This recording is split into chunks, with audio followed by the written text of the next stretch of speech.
Thank you. Yeah, get the commissioner online. Will they fit?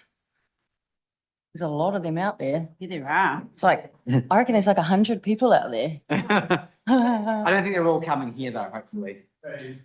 No. Only the ones in uniform. Have to, No, Duncan got through the security. hello. Oh, gosh. So Duncan, we have 2 hours on, please. So Oh, thank you. it is So that also, means he's left 6 minutes. no, it's also the discretion of the chair. Oh, You forget to say that bit. Well, Specific standing. Can I ask the photographer? Can I ask the photographer, you're not doing that in here, please? Yes, he's allowed to. It's public. You're not going to do that in here. Oh, geez. You can stand up here if you like. Oh, Duncan, I needed you yesterday and. Where are they at? You can be in here, but I don't want you running around chasing. Can't roam around. It's just Duncan, us I'm in a happy- fixed position. I don't want you running around chasing something. All that stuff. No, no, Sharon's the usual. Look at that face. This doesn't work. Oh, But I do this. Oh, hi. Hello. Tell me about it. So would you like some water? No worries. Little thingies. Say that like I type anything. My thing is for. Yeah, I think so. Yeah. And so Andrew, I'll just make it like 4 or 5 and then And I'll. yeah, I do that. I always do that. I always do that. I'll do a cluster.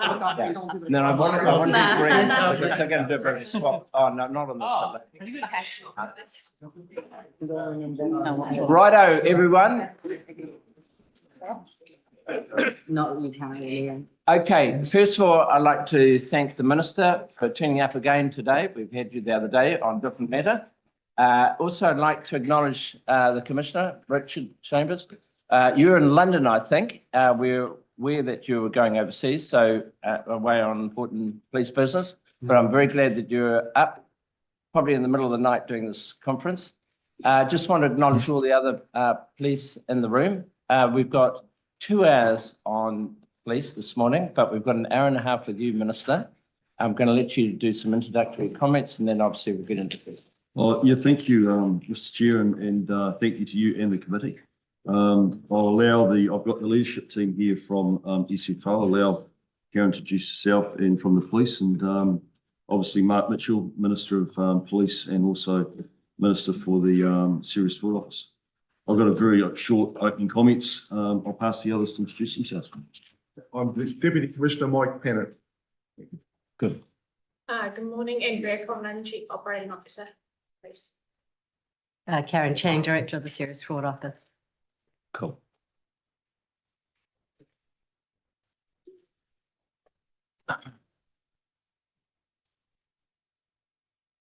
The government's expectations have been for police to focus on core policing, hold offenders to account, and support victims whose sense of safety and security has been robbed by crime. We have put in the resources, investment, and the laws needed to back up our expectations, and that focus is working. Wherever I go, people tell me that they see their local police out and about on the streets, and they feel safer as a result. Major centres in urban areas have beat teams and gang disruption units. The Gangs Act has been a major success and given police the powers to ensure gangs no longer have licence to intimidate and take over our provincial towns. Ram rates have plummeted and retail crime is taken seriously, benefiting workers, businesses and the general public. Boy racers no longer have it easy, and legislation before Parliament will give police more powers to deal with their reckless and antisocial behaviour on our roads. Police have made excellent progress on the key government targets that should continue into the coming year. Serious and repeat youth offending is down by 25% compared to 2023, and there were 49,000 fewer victims of violent crime in the year to October 2025 than 2 years previously. As a result, people feel safer. Law and order has dropped well down the list of issues that are a concern to the public in recent surveys such as Ipsos that has been shown. That has not happened by accident. That is a result of excellent work by police, as well as this government's investment to ensure the front line has the resources and powers to deliver on it. That support is continued in this year's budget, which delivers 391 million in further investment for police to support the front line and the communities that they serve.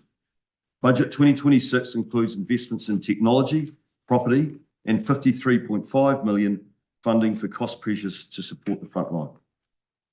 The government is delivering on upgrading and replacing stations that our frontline police across the regions need. I went to the opening of the new Taradale Police Station earlier this month, a base that was built on time, under budget, and allows police to better service the wider Hawke's Bay region. This year's budget delivers funding for further much-needed replacements for the Whanganui Police Station and Greymouth Police Station and custody facility. And that is good news both for the police and the public in those areas. The budget also delivers funding to replace the automated biometric identification system that is key technology which is crucial for many areas of core policing. The replacement technology for dealing with biometric information such as fingerprints will be more effective, more efficient, and result in faster outcomes for victims. The budget also delivers on the coalition agreement by providing 8.3 million of funding for those groups which do a great job in our communities to help the police keep people safe. This funding for community patrols, Neighbourhood Support New Zealand, and Pacific Wardens gives them certainty and allows them to continue and expand their services. There is still much work to do, but I want to acknowledge the Commissioner for his work over the last year. His support for the front line, his focus on building trust and confidence by ensuring police deliver for victims and the public. It is well known police has had to deal with some challenges over the last year. The response to those challenges, in particular those highlighted in the IPCA's November 2025 report, will continue to be a focus for the government. I'm confident police is on solid footing to address those issues. The new executive and leadership teams are now in place. I welcome the Commissioner's work to strengthen integrity and his targets around trust and confidence, public place violence, retail crime resolutions, and the service people get from police. The performance improvement review requested by the Commissioner has given police an independent overview of the challenges and useful guidance on what is needed over the short and longer terms. There is good awareness of the challenges that lie ahead and a plan for the future. In particular, the intended police capability plan is set to be a valuable exercise in planning for the future investments police require. The government will continue to work with police to ensure it is well placed to meet those challenges. Thank you. Right, thank you. I'm going to start with Honourable Denny Anderson. Thank you very much, Mr Chair, and to Minister and police staff. Minister, when are you going to reach the 500 more police that you promised at the last election?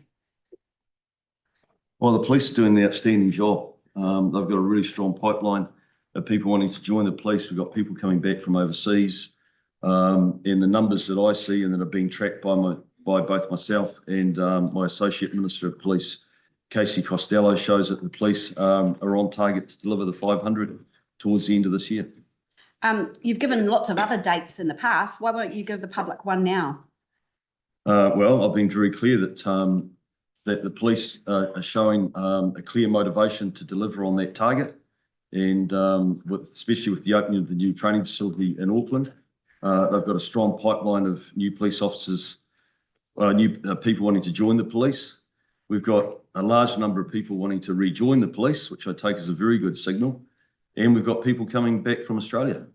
Why did you promise 500 more police in 2 years then? Because that was a coalition commitment. Right. Do you think that the police wages are a factor in why you are struggling to recruit?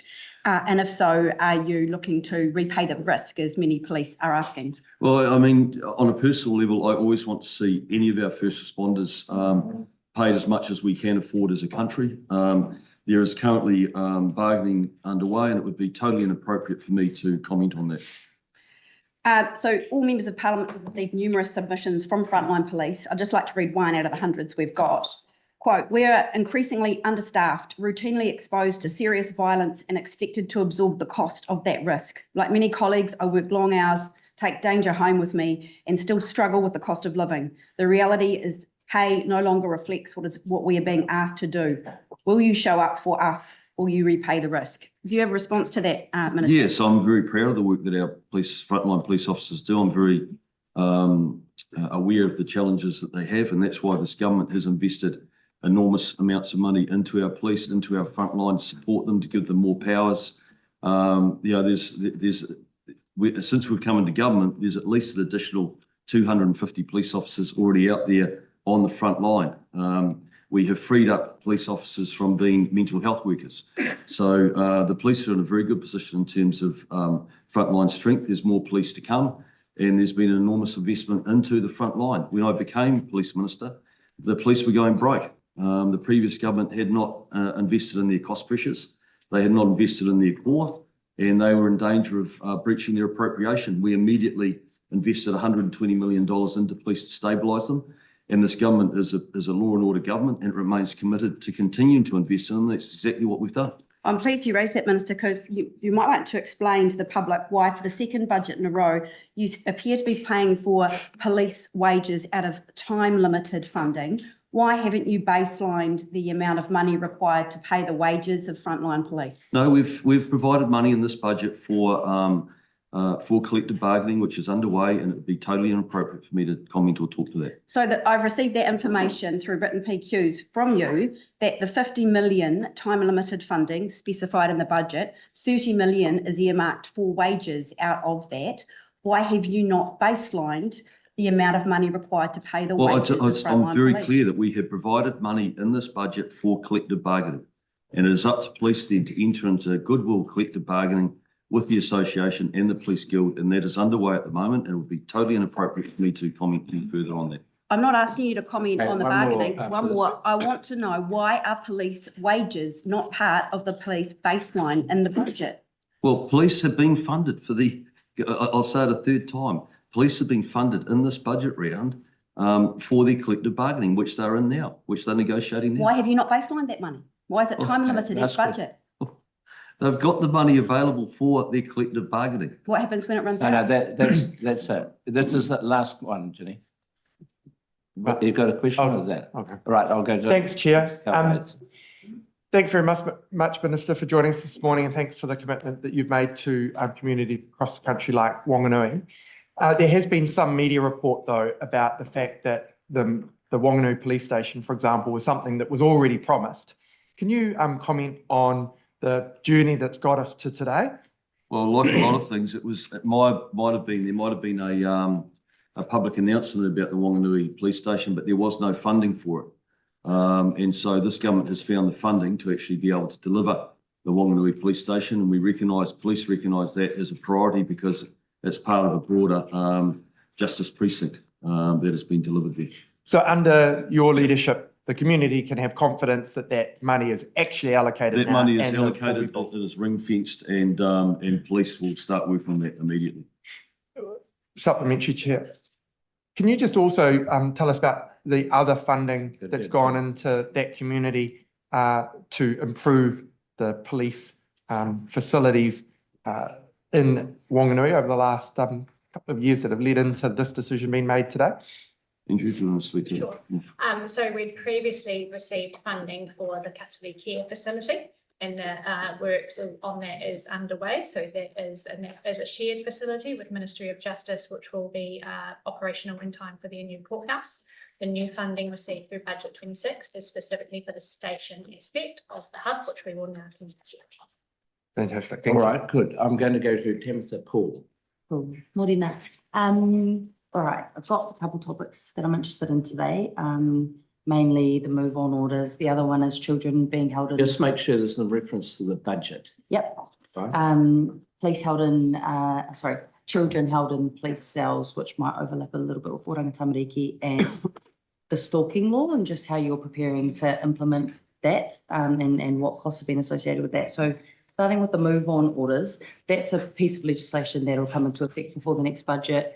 The regulatory impact statement doesn't outline what the associated costs are for police in implementing that piece of legislation. I couldn't find specificity within the budget in terms of how much that's going to cost to implement, but I did appreciate the police's comments in the RIS about the bill around their preference for a infringement fee option anyway. That's all right. We've got what we've got. But how much is that going to cost to enforce the move on orders, and how is the police preparing for those? Yeah, I mean, police obviously will have to have a close look at that. And in my view, probably it shouldn't vary much because there's a cost associated with police time right now in dealing with the social disorder and the issues associated with rough sleepers and people that are choosing to come out and live on the street.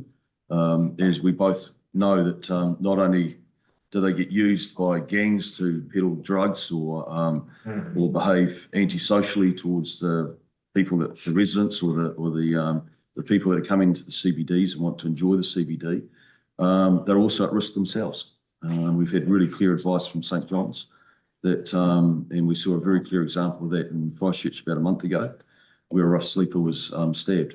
So we don't want people living on the streets. The move on orders that currently in this country, there's no ability to be able to move people from living on the streets. That's what the move on order is about. The police it's about rough sleepers, people that are choosing to come and actually live on the streets. Many of those do have somewhere safe to go and sleep or stay.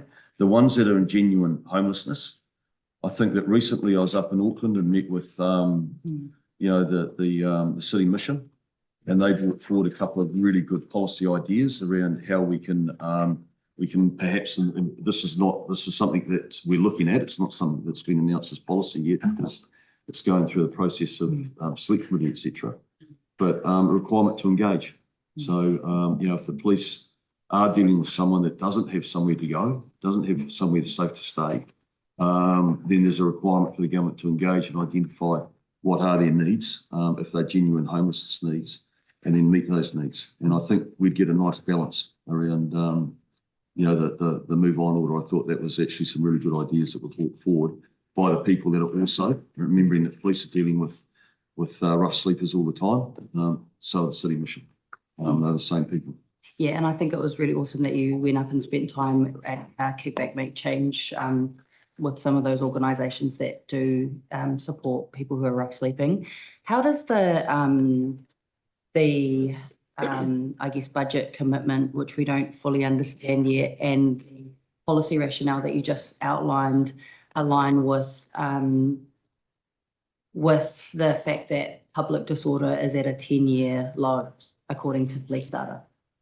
Yeah, because the police, public disorder overall, across the board, it's a broad spectrum. So boy races, gangs taking over provincial towns, general retail violence, violence associated with unlicensed premises, those sorts of things. Yep, all of that's coming down. And actually, the rough sleeping situation is, I believe anyway, is starting to improve as well. In fact, my stakeholder group that we're meeting regularly in Auckland to try and fix the issues that we had in the CBD, Chloe was a part of that.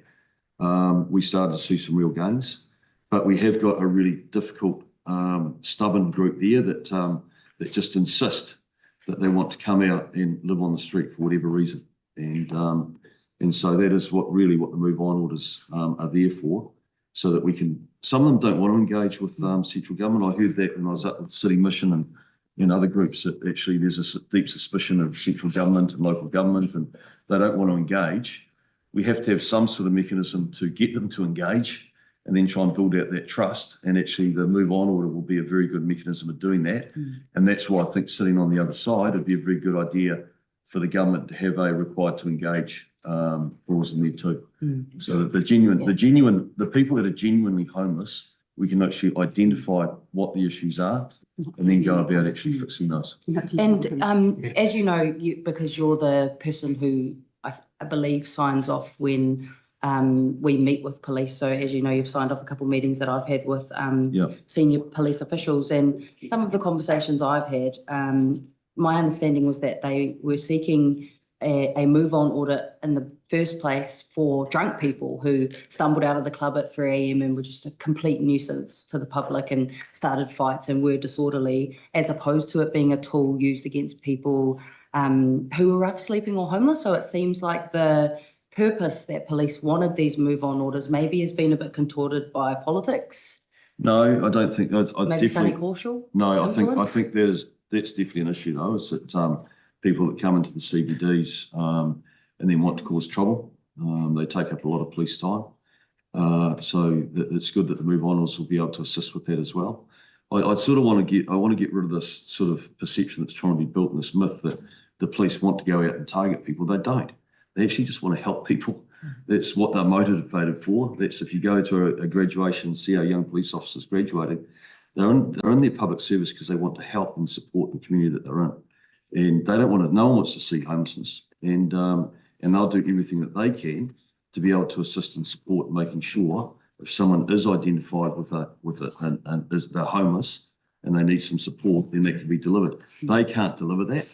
We need the rest of the government to respond and be able to actually deliver that for them. Dash, that's my last question is just around children under 18 years old being held in police cells. So, and hope there might be someone in the room that might be able to assist with this, or it might be more of an Oranga Tamariki question. But I've noticed that the percentage of young people who are held in police custody for for less than 24 hours and for more than 24 hours seems to be increasing, but I can see Oranga Tamariki has changed the target. So they used to record the number of kids held in police custody, which was 140, 186 last year. And now they've changed it to at least 85%. So they're just they're changing their measures. And I guess I was interested in, have the police been liaising with Oranga Tamariki and what's happening in that space to make sure that kids aren't held in cells that were not designed for them? Yeah, so police as a whole don't want to have youth offenders in the cells. And in terms of the relationship between police and Oranga Tamariki, I think it's the best and strongest it's been for a long time. They are working very closely together. We do rely on Oranga Tamariki to make a determined response in terms of being able to actually house and look after these young people. But I would say that when we do have young people in our cells, they're well looked after. Our authorised officers are some of the best in the world. And often they're safer there than they would be back out on the streets, reoffending, putting the public at risk in themselves. But I acknowledge that we don't want to have them in police cells, and there's been an enormous amount of work going in to make sure that they spend as little time there and they're transitioned into a Oranga Tamariki facility. But I don't know. If I may comment, Minister, if that's all right. You can hear me okay? Yes, we can. Okay, look, and I'm sorry that I can't be there with you. I'm representing New Zealand at the Five Eyes Law Enforcement meeting as the Deputy Chair as well. Look, the executive monitor young people in custody every single day. It's one of the things we talk about at our 8 o'clock morning briefings.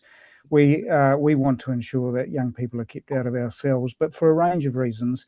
And I will call on Tasha Penny shortly just to talk a little bit about the sort of work that we do with Oranga Tamariki on a daily basis. But we are very, very conscious. We all support the need to keep our young people out of police cells, and that is why we work so hard. Daily we review it.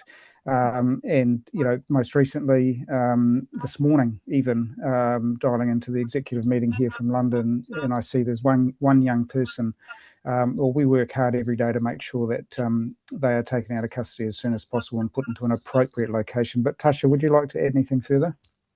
Yeah, thanks, Commissioner. Kia ora. So like the Commissioner said, we do monitor it every day. I think more importantly, we've just had a big look at it. So whilst if we compare the last 12 months to the previous, we're actually holding fewer children in custody, however, for longer. And the longer looks like 1 hour. So that's what it is, the median average. What we do, though, is we are working very closely with Oranga Tamariki. I mean, two of us have just, recently finished long-term secondments there. The ones that we're holding for longer, and I think you are really acutely aware of this, have really complex needs. Like everyone said, we know that it's not ideal to hold young people there. As a result of that, we have daily meetings with Oranga Tamariki. We say, we've held them for this long, where are the beds? And the issue is when they need to go into youth justice secure facilities and the bed rates, but we are working probably closer than we ever have before around this issue, monitoring the bed rates, ensuring that the young people are looked after no matter what care they're in and they're going through. So it's something we challenge ourselves collectively about all the time. All right, I'm going to go to a supplementary from Rema Nakle. Patricia, thank you very much. Good morning, everyone. Thank you. Back to you. You just said that you're working closer than ever before on this. Why is that? And what's prompted this extra closeness of work with our children in custody? So, look, youth crime, youth have been a long-term. There is no colour to this issue. It's been a long-term social issue. Sure. But what we are doing, I mean, if we look at fast track for the 10 to 13-year-olds that was implemented in 2024 and the significant results that have had. So that's that early intervention getting in, and it actually all is about prevention. I mean, the serious youth persistent offenders, we're really having a look at that. And like we've said, you're not going to get anyone who thinks that a young person should be held in our custody, but the reality is sometimes they need to. And the more effective our partnership is with Oranga Tamariki, and the more we work together with them to make sure they get the right help, the right assessment, then that's what we need to do. I actually could talk about this for a long time, so I won't. But that's what I mean. We're really collectively, and this is not a police issue. This is a far broader issue, and it's actually not just a government issue either. As we see from the multitude of NGOs and initiatives we've got going on, we've piloted a new pilot that's just getting off the ground in Christchurch around youth crime that already is showing really good results.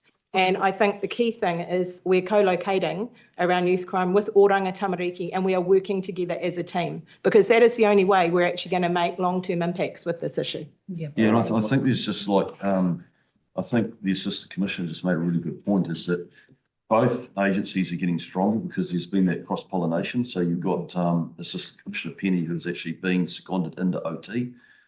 So they understand the demands and pressures. And with support from the government, we're working much closer together to deliver exactly what. But it's going to take time, without a doubt. All right. We've got decades of. I think we're going to go into a new topic from Honourable Jeanette Ensign. Thank you, Mr. Chair. The Policing Amendment Bill gives police powers to collect intelligence, but the Privacy Commissioner has come out very strongly saying that this legislation should not proceed without the appropriate checks in place, which is the IT infrastructure to recall, store and destroy images. The last reports on that was going to be sought in the budget. I can't find that in the budget. Is it your intention to proceed with that legislation against the wishes of the Privacy Commissioner without the IT infrastructure in place? Yeah, I don't, I'd have to, I don't want you to mischaracterise the Privacy Commissioner. We'll be working very closely with him and his office. Of course, they have a critical role to play, but we are reinstating powers that police always had and are critically important for public safety. We make no apology for that. And yes, we will be proceeding with it. And police have shown that they are responsible, that they can actually, that they can use their existing systems to be able to support the work that's been done, and that we're investing heavily into their systems. But I don't know if Deputy wanted to comment any further on that. No, we will continue to invest, and we will look at how we implement. And there is quite considerable discussions still going on around the bill, so that is still before the House. Is there any line in the budget you can identify that enables funding for the requisite IT infrastructure for the storage, destruction and recollection of images? Sure. So I guess the main thing here is this is about restoring the story. We might get you to just pull the Sorry. microphone towards both of you. Thanks. Is that better? Yeah, just as close as you can get it. Yeah. Yeah, thank you. no worries. So this is around retaining the right to store images that previously had. So we are confident that our existing systems will have the capacity for that. We are also working on improvements, particularly to our digital mobility system, which is where we believe most of the images will be taken. If you'd like more detail, I would need to call up our Chief Information Officer, Matt Winter, who could talk to that in more depth if you would like. Well, I still haven't kind of had the answer to the question that the Privacy Commissioner has ruled that you don't currently have the existing IT infrastructure to be able to meet the requirements. Well, that's the And I Privacy don't Commissioner's see, view. and there's no money in the budget. The last. Well, I'm just sorry, ask the but question. number one, I'd like to see the full context of the Privacy Commissioner's I can views read on it out that. for you But if you like. I can tailor it. well, yeah, that'd be great. But Right the here. second part is this: that is the Privacy Commissioner's view. He doesn't run the police systems; the police do. So You don't agree with the Privacy Commissioner's ruling? So, I believe that the police have got a long track Yeah. record of being able to manage Point- their own system. Hey, and Point of order, they- Chair. What's that? It's no public document. It's not, it's a submission, it's publicly released. It's a submission on the bill. No, It's a just, submission on the bill. just on, in that document. Just that, It's a just, submission, it's a submission on the bill and it's publicly just available. listen, just stop. I'm just saying, you can only refer to that document, so be careful about it. Do you disagree with the Privacy Commissioner's submission that your legislation should not proceed, given the fact you do not have the I'm not requisite? commenting on the Privacy Commissioner's submission. What I'm saying is that I've got full confidence that the police are able to deliver and will stick within the rules of the law and will be able to respond to the policy. So the Privacy Commissioner says that you do not. Are you publicly disagreeing with the ruling of the Privacy Commissioner? Well, I just don't, Look, I think we've the hit the police answer. don't comment on the Privacy Commissioner's systems. You just did. And, Okay. no, I said that I don't agree. If that is the Privacy Commissioner's position, then I don't agree with it. I think that police have got the systems, they've got the capability to be able to meet the need. The police are very, very cognizant of their responsibility to actually carry out strictly the intent of the law. And this is an important amendment bill that provides them the powers that they always had and that they lost through a Right, you've got a So new. one more question, I won't judge one. So the last comment that your office gave is that you need to find a budget bid. This work is likely to be significant and will likely require a business case to be developed for consideration in a future budget cycle. That is an official paper written about 6 months ago about this project. Can you please tell me if you have a business case and if there is a budget bid for the IT required to meet the Privacy Commissioner's ruling? So the police are doing an enormous amount of work around business cases for both physical infrastructure and IT infrastructure because it's been underinvested for decades. And we are catching up on that. That's why we're making a significant investment through this budget round. If you want specific information on it, because you've been offered, so if you're Yeah, really yeah, I want to, genuine, yeah. if you're really genuinely interested in this, why don't we bring Matt forward so that he can speak to it? Great. No, we'll just hear from the gentleman. Kia ora, Matt Winter, Chief Information Officer for New Zealand Police. So the key part that we're focusing on is the digital notebook, which is a relatively new capability for our officers, which works on their mobile phones. So to literally replace the physical ones they carry today, but with a whole lot more capability. And that's the main way that we're going to manage ingesting the photos, tagging them so we know the context within which they're taken and managing them through their life cycle. So that's different from what we've had before. And we've done that through a rolling program of work we have to enhance our mobile applications. I understand that, but my understanding the digital notebook is a digital way of what would be the old police notebook. That doesn't seem to have the IT infrastructure and capability to store, destroy and recall existing images. Am I correct? That is what we're developing in it. So it didn't used to, but we have now developed the features to be able to take the photos into the digital notebook. So that didn't used to be there. That gets tagged with metadata, so we know the context of those photos as well. And then we'll be building the life cycle management for the photo storage that sits behind it as well. That's great. So all of the photos that already exist, is that system able to do that for all of the photos that haven't yet met the requirements of the privacy? This is a forward-looking piece of infrastructure. So it won't do the. Right, last one. Okay, cool. Right. No, I've got Rima Nakle with stuff. Yeah, supplementary, please. Minister, so with this work that we're doing on the legislation that the Honourable Jenny Anderson has just been going on about, what is the problem we're trying to solve? Oh, it's just a straight out policing problem where police historically had the ability to collect images when it related to offending for intelligence purposes that helped obviously in investigations and solving crimes, keeping the public safe. So they lost that ability and we reinstated it. No, it's because they're taking tens of thousands of pictures of kids. Sorry. Well, Kids. I'm not going to get into a That's where it debate came from. or an attack on police It's not an attack, integrity. it's facts. Well, it sounds Hey, look, like if you're an going to attack on ask the police question, ask it properly, but I want to hear the response. Have you finished with Rima Nakle? So I didn't hear the last part of that, Minister. So you were saying to keep the public safe. 100%. Right. Can I'm I going to Honourable Dr. Duncan Weeks. So, Minister, you've repeatedly said that this is confirming an existing power. Now, this is legislation that's being passed. So this is in reference to the budget, right?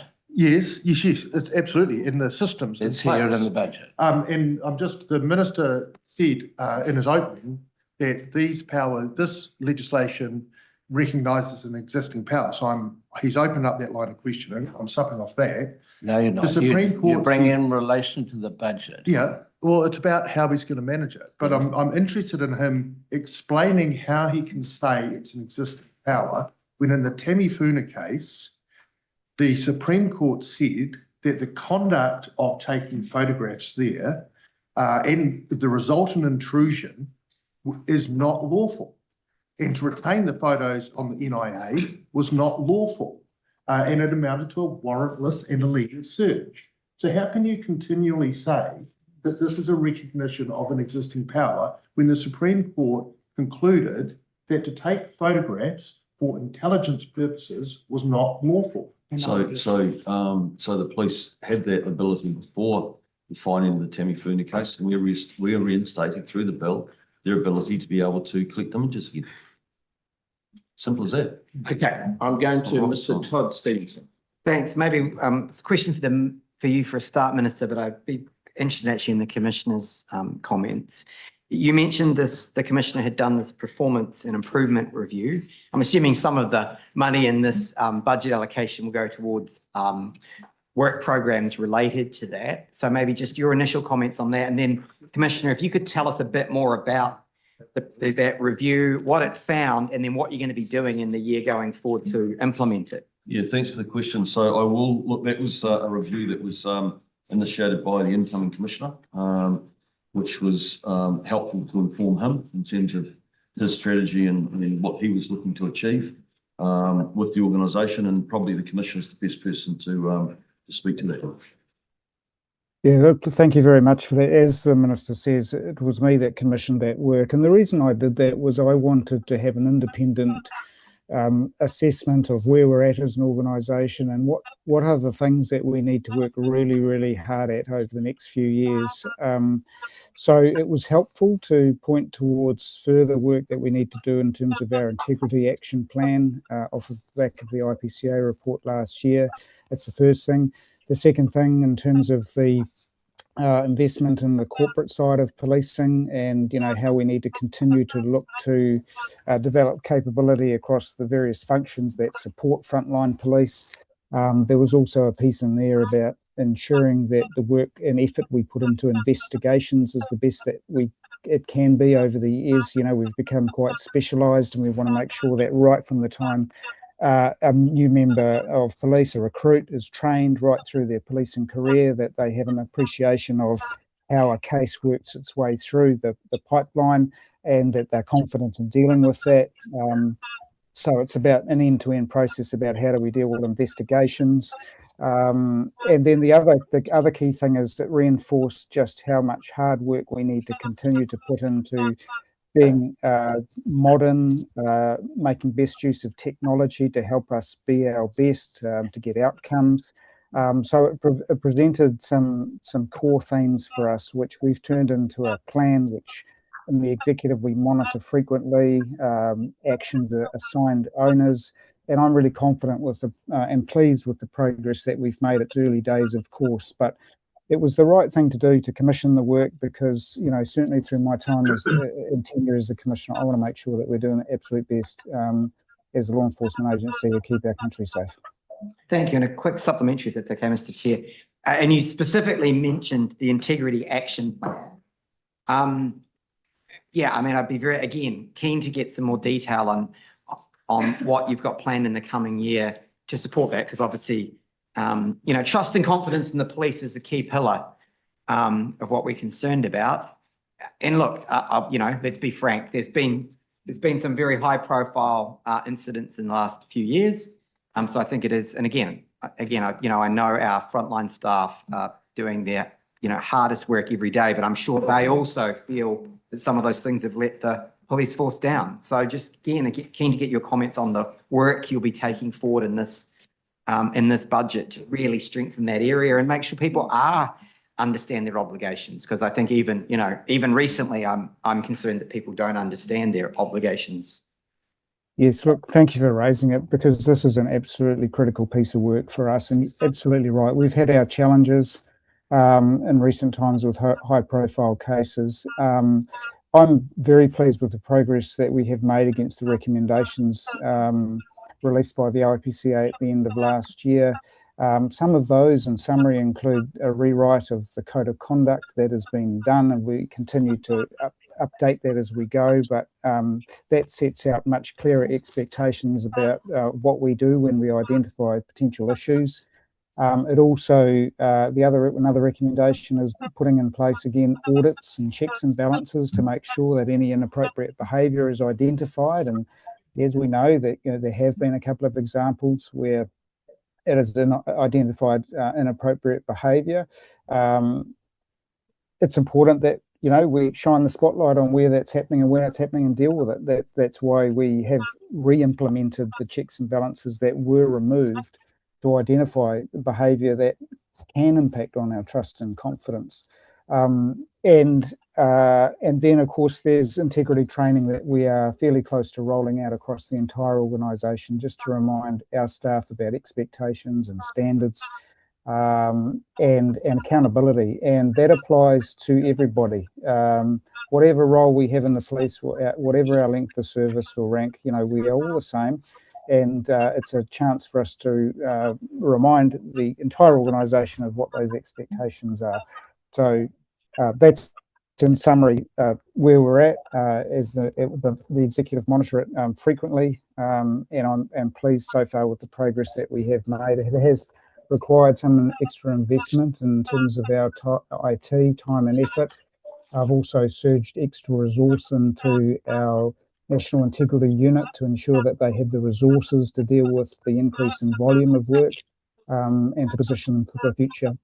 And as an executive, we are absolutely determined to ensure that events of, over the last year don't impact on trust and confidence. And I'm absolutely delighted that it's back up into the 70s from where it was, and it's now tracking in the right direction. So determined to make sure we continue to be better, that I've set a target of 80% trust and confidence in New Zealand Police by 2029. All right, good. I've got a supplementary from Timothy Paul. Thank you. Thank you for that context, Commissioner. That's super helpful. My question is more to the Minister because it's around the budget allocations for the Independent Police Conduct Authority and what there is and what there isn't. So in last month, it was reported around the IPCA and the implications of the multi-year budget freeze that they currently have. So as it stands, they have the capacity to investigate about 1 in 50 police complaints that they receive, despite the fact that in the last year, the number of complaints they received has gone up by 9%. And the year before that, it was another increase of 9%. The year before that, it was an increase in 6%. The year before that was an increase in 8%. So as we can see, the number of police complaints are increasing, but the IPCA has a multi-year budget freeze. In addition to that, we also don't have a lot of detail in this budget around the new Inspector General of Police and how that's going to be set up and how that's meant to cross over with the IPCA. So my question is, how are you meant to build trust and integrity and confidence within the police when the IPCA are not getting increased budget for the increased complaints they're getting? And where is your budget provisions for the Inspector General of Police? Well, I think without a doubt, police are building trust with the public. But I think that the police have internal measures. The Commissioner just spoke about the additional investment into the Police Integrity Unit. IPCA has always been very good at triaging and going through complaints that they receive. They take them seriously. And as part of that triaging process, they will attach a status in terms of where the level of investigation or resource that goes into it. It doesn't come under my vote. It's under justice. But we continue the police have got a very good, strong working relationship with them. They understand their responsibilities, their statutory responsibilities, and the public should feel confident that we live in a country where we don't have issues around corruption. We're very open, we're very transparent. They're able to make complaints and bring concerns forward, and they're taken seriously. And on the Inspector General of Police, how's that progressing? So that is something that is still going through a cabinet process. But obviously everyone has been very clear that we want to see that put in place so that we avoid the situation that we had to deal with through the IPCA complaint findings that were released at the end of last year. Will the legislation come this term? Probably not this term, we'll have to wait and see, but we're working through this. Okay, we're going to go back to Honourable Ginny Anderson. Thank you very much. The recent Public Service Commission Performance Improvement Review stated that police is historically underinvested in finance, asset management, technology, risk and assurance, and that these weaknesses are now constraining service delivery. It appears that the issue is not whether the efficiencies should be pursued, but whether police has enough capability to identify where savings can be made safely without weakening governance, control and long-term sustainability. Given that there's quite a few IT projects that are just being funded out of savings and aren't baseline, do you have any comment on your long-term sort of plan on baselining those big projects that are Well, I needed? think the government has been very clear. This is not a one-off approach. This is us saying that we're going to make sure that we have a public service that is modern and can meet the needs of the future for our country in the next decade, 2 decades, 3 decades. That's an enormous piece of work that's going on across government with chief executive and executive leadership teams to work out how we can actually deliver a world-class public service that is efficient and is sustainable into the future. And that is the work that's been done.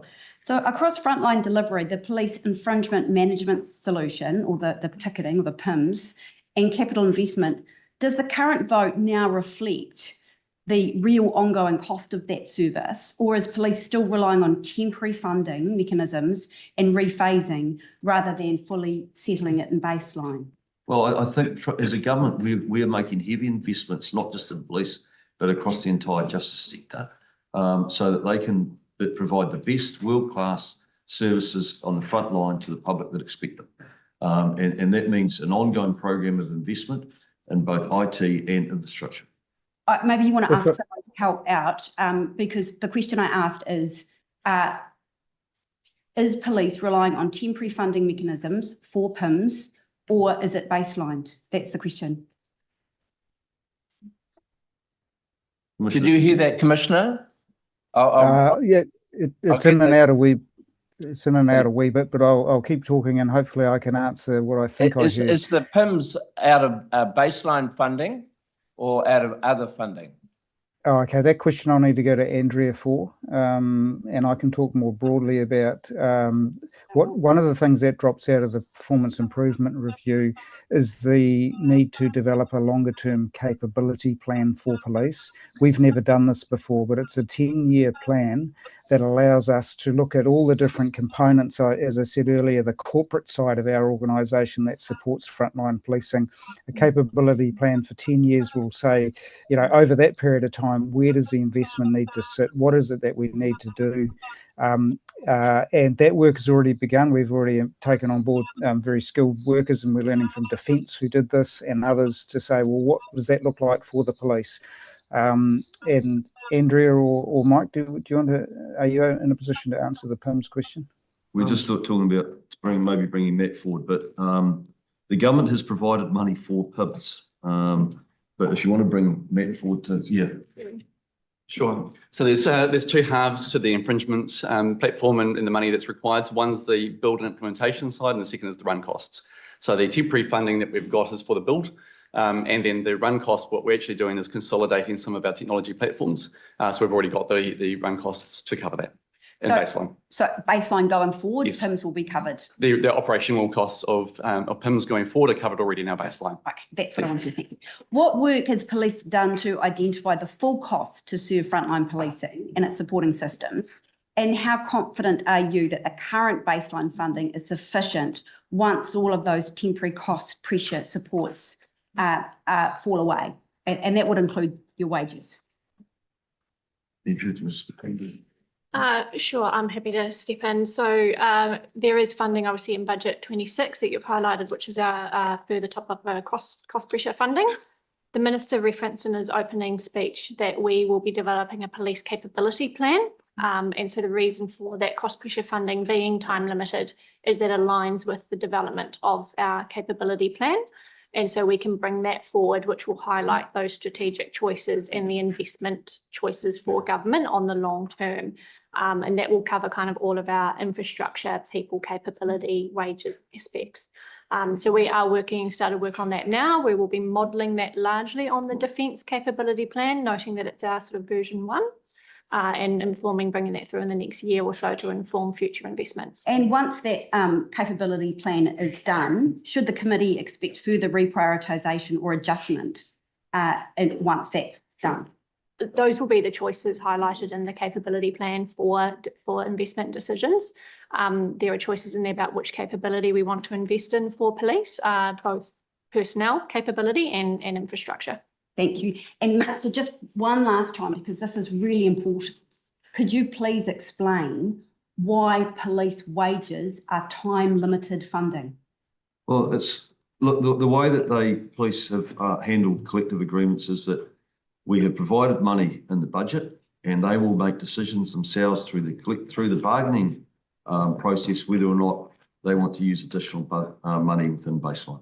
But why is it time limited? It's as simple as that. Why is it? Why is it time limited? It's your choice as the minister. No, that will be police's decision through the no, it's bargaining your works, decision as the minister. It's your decision as the minister. Okay, now there's you a can different say view. something as much as you Right. want. It doesn't make Okay. it true. I'm now going to Jamie Arbuckle. Thank you, Minister. In your opening address, you talked about gangs, and I'm interested what assurance you can give to New Zealanders that the 26-27 budget will keep tackling gangs and the formation of gangs and their membership, and obviously concerned about gang crime. So what's happening in the budget going forward? Yeah, so I think the whole country can see how effective the police have been in planning for, implementing and enforcing the new gang legislation that became available to them. It has fundamentally changed the way gangs operate in New Zealand. You don't see them, they're no longer high profile in communities, intimidating people.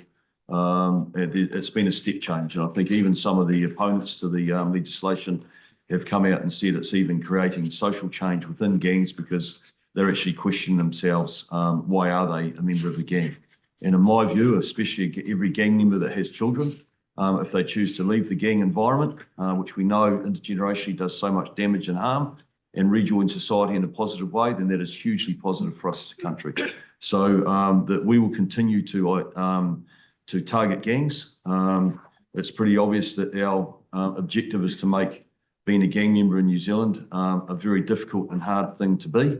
At the moment in prison, we've got a significant amount of gang leaders in there, and the police have been highly effective, and they're going into communities now that are actually asking for help, that have had gang problems, highly visible gang problems for decades, and they're going in there and they're running operations, and they've been very effective, and they're basically cutting out that rotten core.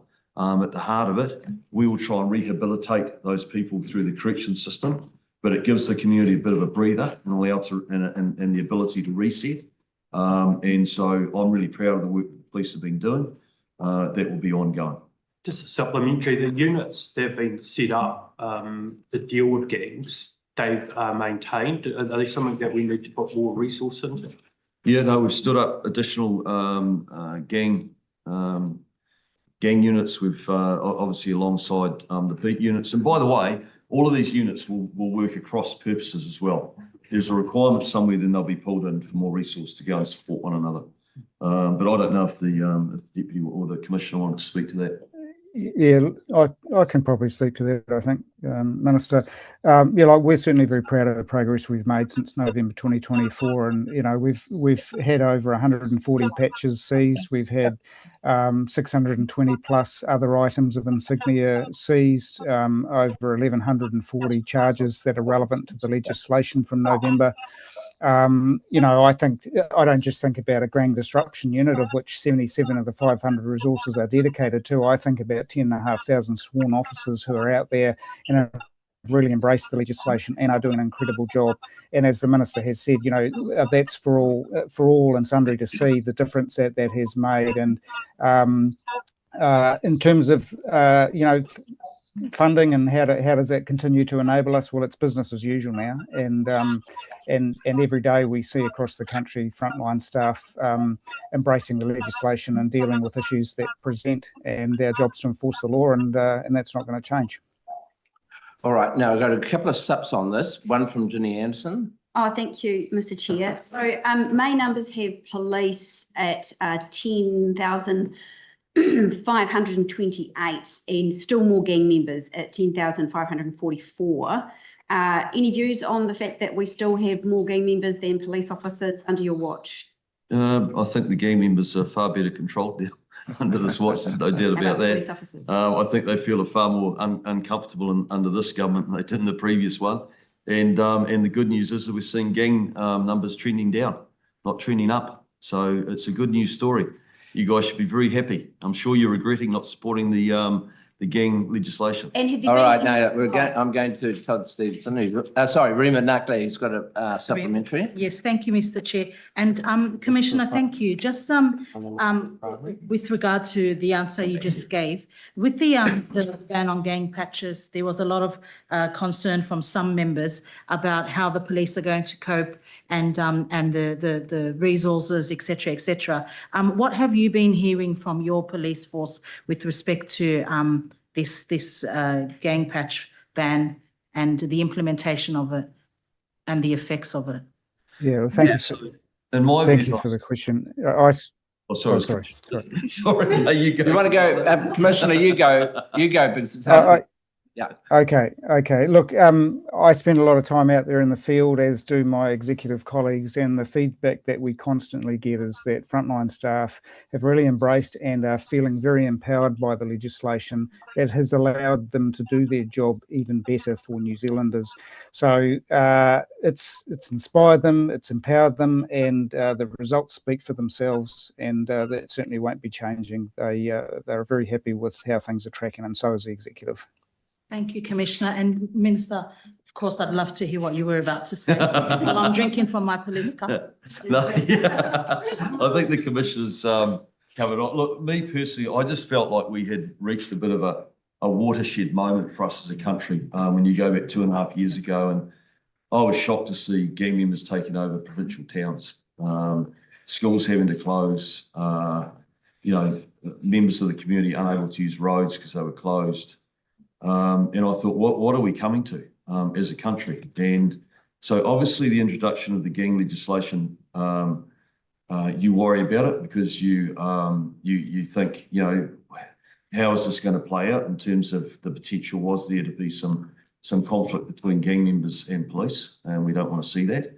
But I felt very strongly too that if the police didn't have tools to be able to roll back over the gangs and clearly demonstrate and show to the public of New Zealand that they were controlling our streets and not the gangs, then we were in a death spiral, and it was going to get worse.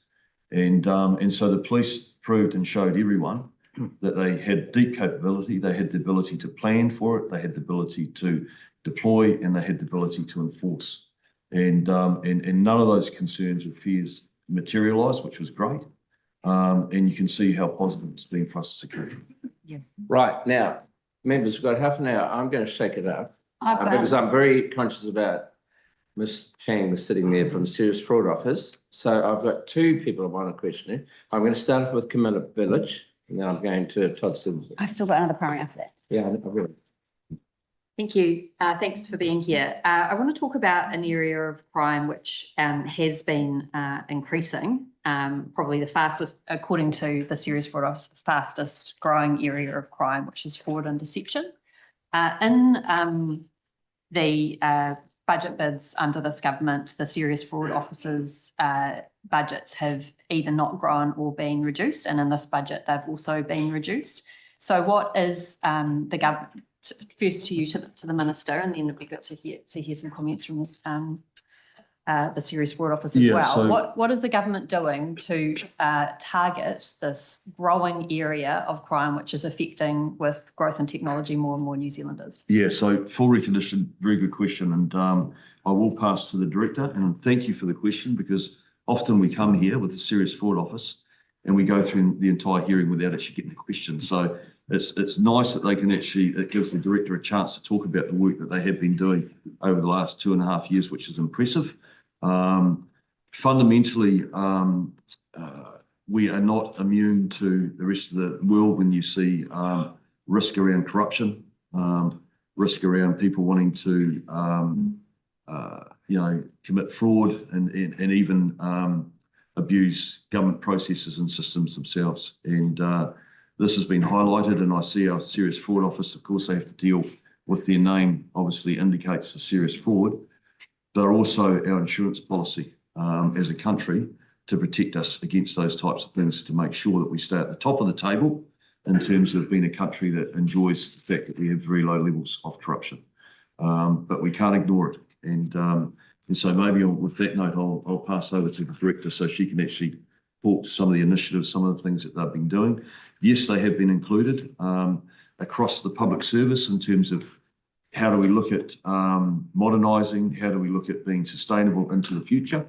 But also I am conscious that they're a small agency, and that the targets that are set, no decisions have been made. We'll be consulting and working on making sure that we achieve our goals as government, as having a more efficient public service, whilst at the same time being able to deliver quality front-facing public services. So with that, Director.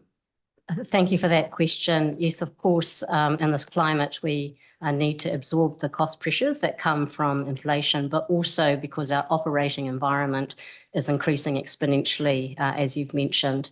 And so we are proactively looking into ways to mitigate that and still provide high impact work, for instance, leveraging technology, AI, machine learning, digitization of tools. We have been trialling a number of different types of AI tools, and we were one of the first agencies to roll out an AI policy to ensure that we're forward leaning. Together with that, we've also focused on high impact initiatives. So for instance, last year, we rolled out the first ever national campaign to raise awareness around foreign bribery, and also introduced an encrypted end-to-end tool where whistleblowers can anonymously report such sensitive types of offending. We also led the Anti-Corruption Task Force together with the police and the Public Service Commission, which was a prevention initiative to raise the capability in the public sector. So absolutely, we're very conscious of the resource constraints, but we are proactive in both mitigating that, but also finding opportunities to continue to deliver in that climate. They've rolled out some very proactive programs that actually their counterparts overseas are looking at very closely. Yeah. Thank you. I suppose, though, when we look at one of the things that the Serious Fraud Office has reported to us in the standard estimates questions is that staff turnover has increased from 14% in 2004 to 21% in 2026. And one of the main reasons that that was reported was staff moving on to better career opportunities and pay. Now, isn't this a bit of a concern, Minister, that people, skilled people, are moving away from the Serious Fraud Office, which is the agency that we have, which is tasked with targeting the biggest growing area of crime?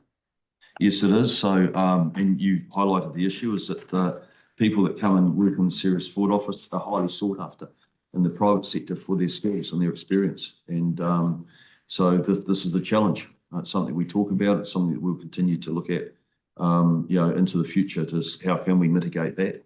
But that is the primary reason, is that the quality of the people, type of work that they do, the reputation that comes with having worked at the Serious Fraud Office, they're highly sought after individuals that are headhunted by the private sector.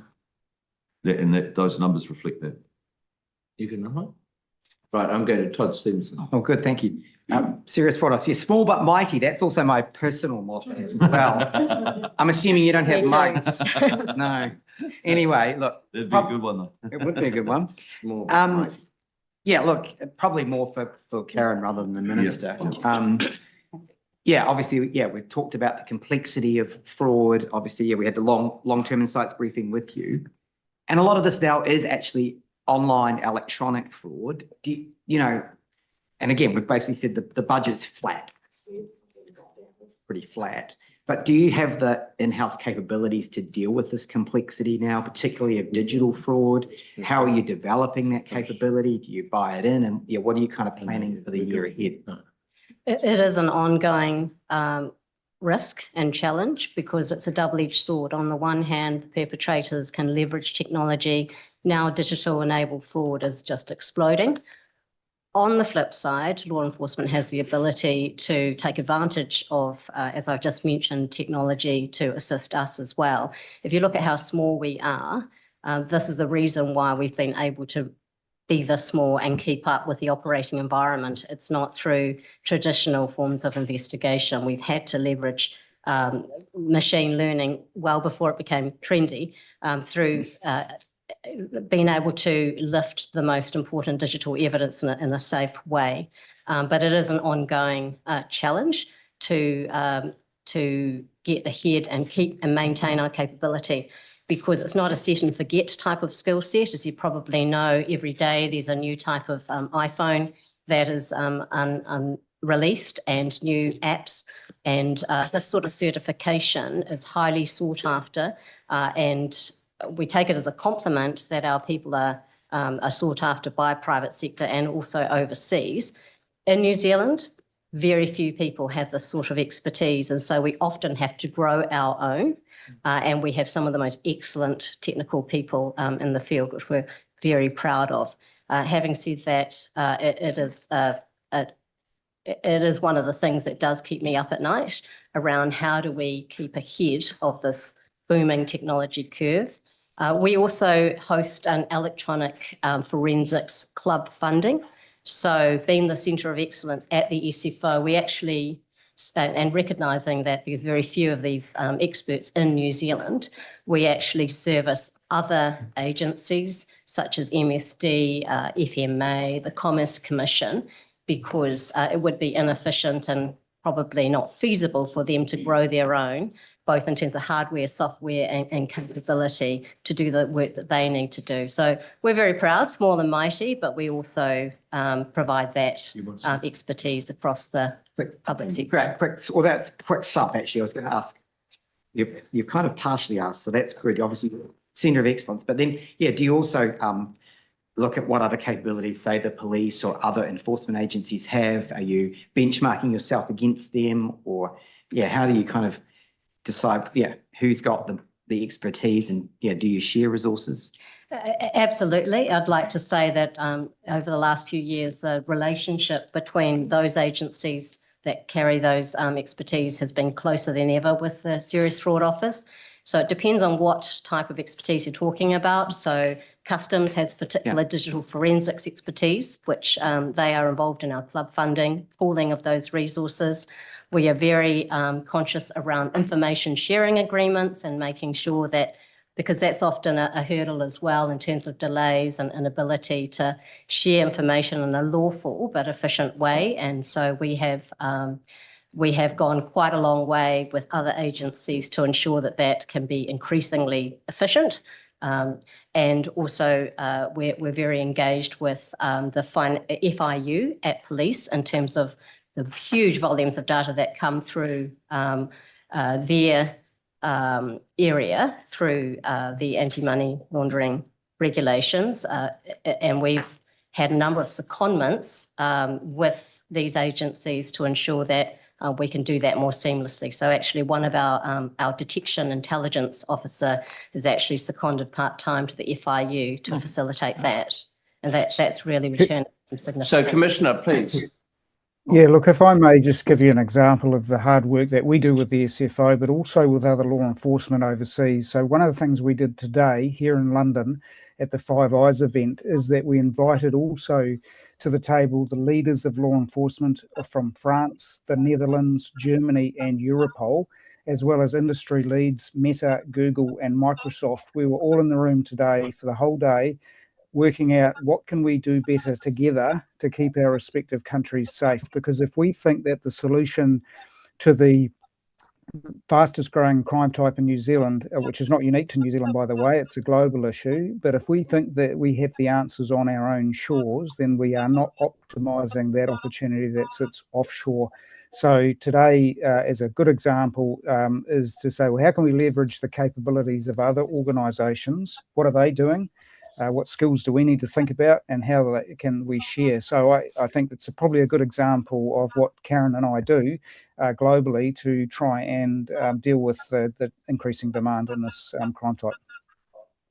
All right, thank you for that. And I thought you got it very lightly, but now we're going to get back to police matters. Honourable Ginny Anderson, I'm back with you. Thank you. Minister, Budget 2026 says that law and order agencies are excluded from the budget baseline savings. Why is police not excluded from the Public Service Department reduction in FTEs? Well, police is the same, all of the, right across the public service, and I'll say it again, is that this government's focus is on making sure that we've got a world-class, efficient public service for New Zealand that is sustainable. And that is the work that is going on currently across government. No, but you didn't answer my question. So that the budget said that law and order are excluded, but then police, I guess, is it non-sworn, are included? Why are they included, even though law and order is excluded? Well, no, we've always been very clear that that frontline services will not be are excluded. But not frontline. We'll continue to invest in frontline services and public-facing services, and where we need to make the investment. But yes, we've been very clear that that everyone else is expected to look at how we provide a modern, efficient public service. So does that mean we can expect further cuts to non-sworn roles within police? Well, I don't know. That's something that the police will work through themselves. Can I put it to you that you might be funding some of the IT projects that haven't been funded, like your fingerprinting system, through laying off more non-sworn? Well, I wish they had been funded. There was no funding really that was going into IT systems or infrastructure. We are changing that. The police are actually coming up with developing very good plans and around the future investment into those things.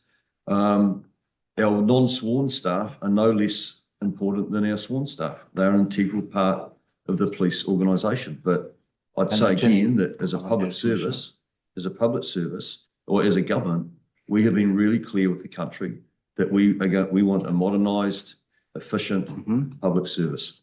Right, I'm going, Commissioner, I see you've got your hand up.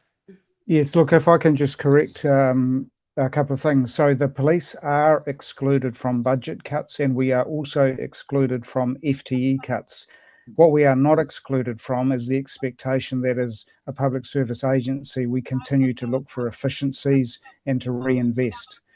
But we are excluded from the budget cuts, and we are excluded from the FTE cuts. We are continuing to do work about how we could better reinvest in other parts of policing. That's just good practice, and we'll continue to do that. Thank you very much for that clarification. So to the fingerprinting, have you got funding, or do you intend to renew or update the fingerprinting technology that was warned 2 years ago was so old that it might compromise public safety? That's ABIS. Yeah, we're investing into that. That's right. Should have been done earlier. You are investing into that, Yeah. Sorry? Okay, yeah. Should have been done earlier. Where is that in the budget? Can you point to the line in the budget where that funding occurs? That's ABIS. So the ABIS budget line is the update of the fingerprint system. Thank you. And how much is in that? That is held in tag contingency while we go through the commercials for upgrade of the system. Right, okay. I'm pleased. And so when you come up with that plan of how you're going to future plan, that's part of that, is it? So we'll work through the next phases. So the next phases we will need to go through the business casing for the drawdown, and that will highlight the cost. Right. Okay. Thank you. Right with that? I do have one more question. Is new or on that? Well, it's kind of in relation, it is tied to that. Okay, well, let's finish that one off.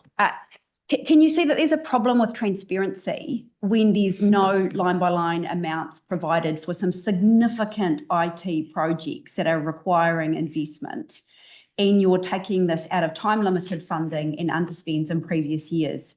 And even reports on your accountabilities are saying that this is not good future planning for police. And even the fact that we, as a committee examining the budgets now, still don't have your future plan to understand how that shakes down. Well, you need to read the plan properly because you We obviously. haven't got the plan, Minister. Well, your previous question showed that you hadn't read it properly because She's the just money. said you don't have the. There Can we let the there is minister finish? money allocated, but it's commercially sensitive and it will not be, and it will be made available at the appropriate time, but that is commercially budget. sensitive. Now's a good time. Yeah, it's, when they're building, what we've done is we've funded and we've committed to building in a system that should have been done earlier. Okay, So if you read the documents properly, you'll see that. right, now we're going to go, thank you for that. We're now going to have a new line of questioning from Mr. Calbeck. Thank you very much, Chair. Minister, there's been a huge amount of work that's gone into retail crime and ensuring that we reduce retail crime across New Zealand, including across the provinces. Does the 2026 budget continue that support for a focus on reducing retail crime? Yeah, absolutely. So we have got a massive focus on particularly initially violent retail crime. We're seeing that trend down. And we're seeing an overall positive trend in terms of retail crime. Still a lot of work to go. Don't make no mistake. We've still got a long way to go, but we're definitely making good inroads. And something like as simple as the back to basics approach that has been taken around the delivery of beat teams, they have a massive positive impact on retail crime. And so, Minister, the $480 million that was committed in budget 2025 over 4 years, has that continued to flow into this budget in terms of supporting frontline policing so that those beat teams can occur in places like Whanganui and across the country? Sure. So yes, the 120 million per annum that was confirmed in the previous budget round is an ongoing funding into our baseline. We're Right. still announcing, we're still delivering new beat teams. Fantastic. Yeah. And so we'll see more announcements around beat teams across the country. Yes, yeah, well, I mean, it's operational, it's I've for got the one more commissioner, if there's but time. there's, yeah. Last. Yeah, if I can just maybe mention that, take last week, New Plymouth confirmed its permanent establishment of their beat team that also has a focus on retail crime. And there'll be more to come around the country, and they've been a huge success because it is back to basics. It's doing exactly what we should continue to do well in our country, just on retail crime. So I've set an internal target of an increase of 15% in retail crime resolutions by January 2027. We're already sitting at 14%, and I think that just reflects the hard work that's going on at the front line to hold those accountable that are breaking the law in the retail community. And so, Commissioner, to be clear, in terms of outcomes, the investment into those beat teams and the retail crime focus is delivering positive outcomes for our communities in terms of reduction of retail crime. Outstanding results. The feedback that we continue to get from the retail community, but also just Kiwis across the country, is they love seeing their police officers out and about on foot doing what we do so well, and that's being visible across the country. So outstanding results, and I constantly get good feedback, and that is all connected to, I believe, one of the reasons we've had an increase in trust and confidence. Thank you. And the police officers love it as well. They get to get out in the community, they get to understand where the issues are, they build relationships with retailers, with their employees, with community groups. It's just a really positive way of policing. Thank you. Tamitha, have you got more? Line. Yeah, new line. I do. Probably be my last questions in 12 minutes left. I asked you this in your capacity as Minister of Corrections earlier in the week, but on policing, the Justice Ministry put out a really good report this year around the disproportionality of wahine Māori throughout the criminal justice system. There's some data in here around half of women proceeded against by police are Māori women, despite Māori women only making up 15% of the population. 70% of that disproportionality can be explained in terms of previous offending or the seriousness of the offence, but 30% of that cannot be explained. So building on this theme that I've questioned you about, all term around systemic bias and systemic racism, how do we explain this disproportionality against Māori women? Okay, within the context of the budget. Yeah. Yeah, look, I mean, I've been really clear that I do not accept that there is systemic bias or racism either in our police service or our correction service. I believe that 99.9% of our officers serve without fear or favour, and they're colourblind. And it's very easy to say there's systemic racism. If you can bring forward genuine examples of that. Just did. No, I just no, did. I mean, 30% it's is it's very easy to have a broad brush and just say because Maori are overrepresented. We all know that. We all want to try and fix that. And we all want to address it. That is not a policing issue or a corrections issue. That is, if you actually want to really talk about the issue, is why are they, let's go right back in and identify why they're actually offending and why they're coming into the criminal justice system. That's where we want to stop the, They're coming into it that's where we want to make because the police are proceeding investment. against No, that's where we want to make the investment. That's where we want them to be able to reach their potential and take advantage of the opportunities that our country provides. But they're not making those decisions. They're making bad decisions. So the police then have to respond to that. The corrections don't decide who goes into corrections. That is the judiciary that decides that. But what we need to do, if we want to get really serious about it, and this is what social investment is, it's going right back and saying, right, why are these people overrepresented? There's going to be social issues sitting there, might be gang, intergenerational gang membership. It could be their socioeconomic situation. It could be a whole raft of reasons. It's complex. Those are the issues that we've got to be determined to address, not point the finger and blame the police for our problems or corrections. That is not, I assure you, that is not where the problem lies. We should be proud of our police force. They do serve without fear or favour. They are colourblind. When we do get someone that doesn't hold to the values of the New Zealand police, the police are very quick to act on that. So I just reject outright that this spruiking of this whole narrative around that we've got a biased and racist police service or correction service. We don't. So within the context of the budget, Timothy, have you got another question? Oh, no, well, there's Okay, no I've got- answer, I've right? got a- You've got no No, answer. we just What was the 30%? we just disagree. We just Okay, I'm disagree not on going it. to, I've Well, got the a supplementary. 30% that relate you're to the talking budget. about is that there's 30% more offending happening. So we need to identify what are the drivers of that offending, and we need to fix that. That is Okay, the I've problem. got a supplementary from Camilla Village. Just on that point, Minister, why is the Ministry of Justice, which I appreciate is your ministry, but is obviously Guys. part of the same area, why is it investing in a program, disproportionality of Māori program, if there isn't an issue in relation to the disproportionality? I'm not saying of I'm not saying it's not Yes. an issue. We all recognise the Correction issue. system. I agree with you that there's an issue there. I'm not blind to the issue. What I'm saying to you is that pointing the finger at the police and the corrections and blaming them for the issue is not the solution to this. The solution is going back and actually identifying why are these people coming to the notice or starting to enter into the criminal justice system. That's what social investment. That's what social investment is, and I'd encourage you to look at what we're trying to achieve through social investment. That is quite simply, as a country and as a government, looking to see where we can make the best investment early on to allow people to reach their potential and not come into the criminal justice system. Okay. That is how we can make the biggest step change. Right, now we're going to go to a new topic, hopefully within the context of the budget. Honourable Ginny Anderson. Thank you, Mr. Chair. We've seen really big increases in methamphetamine, and I note too that cocaine consumption surpassed MDMA for the first time in wastewater testing. How much of Budget 26 goes towards tools for police to combat organised crime in terms of drug distribution and networks? Well, I'll let Andrew speak to that, or the Commissioner. But I'd just say that we've never had as big a focus on transnational crime, organised crime, in gangs in New Zealand. We're working with both the Commissioner and I have made sure that we've strengthened our relationship with Australia. It's never been as strong a position it is at the moment. We're doing lots of joint work with them. Our relationship with the Pacific has never been as strong as what it currently is through the Commissioner's work. He has dedicated a lot of time and spent a lot of time up there with a big focus on methamphetamine and contraband. We are being targeted without a doubt. And yes, we've seen an increase in both methamphetamine and cocaine.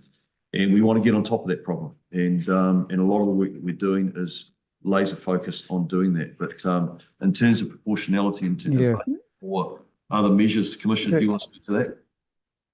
Yeah, look, thanks, Minister. You've summed it up quite nicely. I have spent a tremendous amount of time building relationships with my colleagues across the Pacific because, frankly, what we're seeing in the Pacific region is too big for any single nation to deal with, and I include Australia and New Zealand in that. So the time that I've spent with police commissioners and chiefs from across the Pacific and as well with other organisations within countries like the French Navy, the Colombian Navy, Royal Australian Navy, also the Colombian National Police, and we're delighted to have received the funding to establish a post in Bogota, Colombia, all designed to address the supply of cocaine at source. And there are other initiatives, obviously, that we're doing with Customs, Australian Federal Police, Australian Border Force. So that all costs time and money, but it's worth it because the increase that we have seen in methamphetamine and cocaine coming into our country, we are only going to be able to tackle that if we work with law enforcement outside of our country as well. That's probably all on that. Thank you. That's really helpful to understand. But reports we get, particularly through the Repay the Risk campaign, is that many frontline police are really stretched, having to deal with far more extreme and dangerous situations as a direct result of the increased levels of methamphetamine they have to deal with on a daily basis.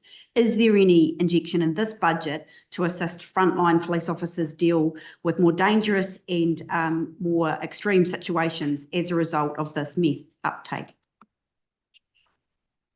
Yeah, perhaps if I could give an example of Operation Phoenix, which is an operation that we terminated just last week. I wanted to, the question I asked was, what additional resource is going in to assist frontline to deal with more extreme situations? I didn't want a particular operation, just frontline resource that are presently stretched.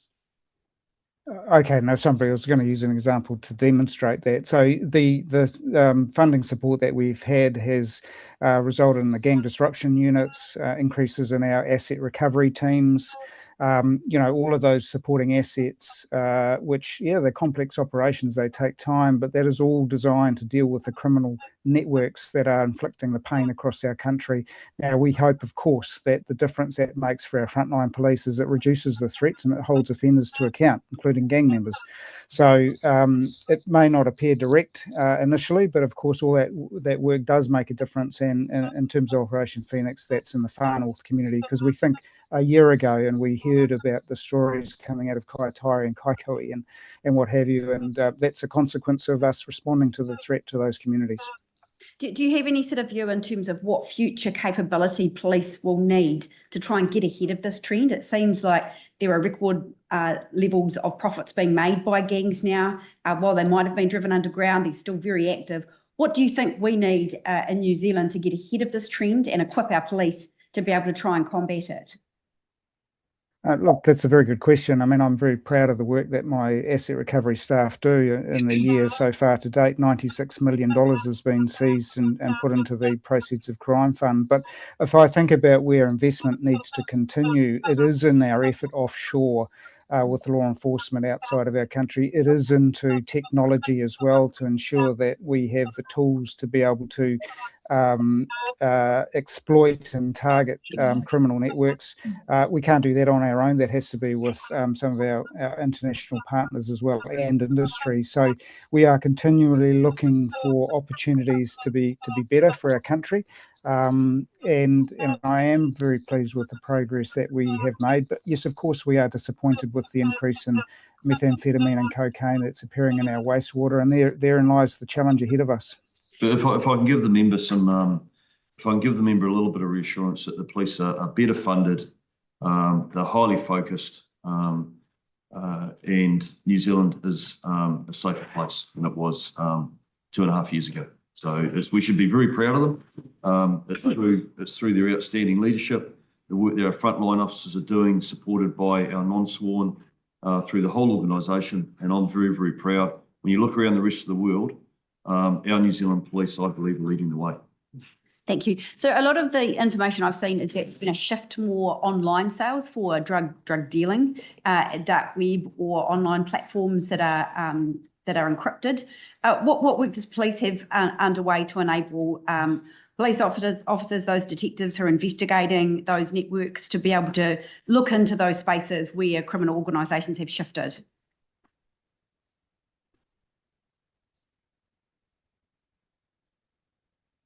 I think there was an expectation, Commissioner, you might answer that. Minister's text. Did you hear that? Yeah, I got half of, no, I got half of the question. Sorry, could you repeat the question? Just briefly again, yeah. So there's been a shift in the way criminal networks are operating to be more online, whether that be encrypted or on the dark web. What investment or what tools are police presently using to enable policing to happen in that space as well as in real life? Oh, look, absolutely. And this is why we put so much work into working with industry partners, some of the big tech providers. It's also leveraging the Five Eyes network. That's exactly why I'm here in London, trying to understand what other law enforcement agencies are doing that will help us in New Zealand. We continue to leverage also Interpol, Europol, in terms of their own capabilities, because if we think that we will make a difference in the very space you mentioned on our own, then we're kidding ourselves. We won't. Other nations are doing a great job. We're doing a great job, and we pool our effort. And that's why I spend a tremendous amount of time working with law enforcement partners. And last question, what do you put down to the sharp increase of cocaine in the wastewater testing, and what's your view on what that means for law enforcement in New Zealand communities? Oh, sure. Look, I mean, New Zealand and Australia is a lucrative market. There's no doubt about that. So criminal networks will exploit our country if there's any opportunity. And I frequently talk about the enablers of organised criminal activity. That's violence, it's technology, it's corruption. And for now, a lot of the cocaine, most of the cocaine that's coming our way is coming out of South America. That's why we're putting a post into Colombia. We need to work more closely with the French. Of the 17 tonnes of cocaine that's been taken off the Pacific this year, they've intercepted 14 tonnes of that. So we need to continue to work outside of our country to keep our own place safe. But fundamentally, it comes down to New Zealand being a lucrative market for organised criminal networks, and that's why they keep coming to our place. Very last question to Rima Nutley. Thank you, Mr. Chair. So with respect to organised crime, organised crime, would you say, is another term for gang activity and gang organisations? And so, Minister, and if you want, Commissioner as well, Minister, with respect to the laws that we've been passing targeting gangs, would you say that would help with respect to the fight against meth-related harm and drug-related harm that is so prolific in our beautiful country thanks to the gangs? Yeah, I think it is a really complicated picture around transnational crime, which is really behind methamphetamine, cocaine, contraband coming into the country. And that's why those relationships with our partners, with our global partners, are so important. The Pacific is really buckling under the pressure of that at the moment. That's why we're putting a lot of attention, a lot of resource. The Commissioner's spending a lot of time. We put more police officers up there to support and help with that. We've got people up there at the moment. And of course, back home here, I just want to acknowledge, the SFO, our other law enforcement agencies, our intelligence agencies are all working together to make sure that we're doing the best that we can to disrupt supply chains, identify the transnational crime groups, identify the organised crime groups in New Zealand, and actually targeting them and going after them. And there's a high level of success there, without a doubt. Like I said, we've got a large proportion of gang members currently sitting in our prisons, and you see just about on a monthly basis operations being terminated by police. They take a lot of planning. There's a lot of dedicated work that goes into those, and they're very successful in disrupting these criminal networks. All right. Hey, I think we're going to finish, I think. Commissioner, closing point? That's all right, I think. We're slightly over time. Okay. First of all, I just want to thank the Minister, Commissioner, and all your staff for a wonderful job you do keeping New Zealand safe. Also want to acknowledge you, Karen Shang, for what you do at the SFO in an increasingly complex world. So just want to take that opportunity to thank you this morning. Right, Thanks. I'm going to ask you to clear the room as soon as possible because we've got the Associate Minister of Police coming in. So whoever needs to stay. Are you staying for that, Deputy Commissioner? Yes. Right, anyone else? Yeah. You look dehydrated. Shrink away. Police cut. Oh, you have to buy it. They don't just give it. Well, maybe it's us. Is the Minister out there? You're staying out? Yeah, are you going to come up or who's? We can clear it. No, it's a public session anyway, so. Here she is. Right.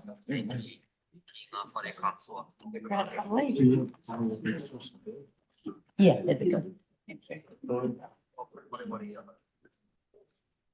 Right, Minister, nice to have you here with us this morning. We've got half an hour with you.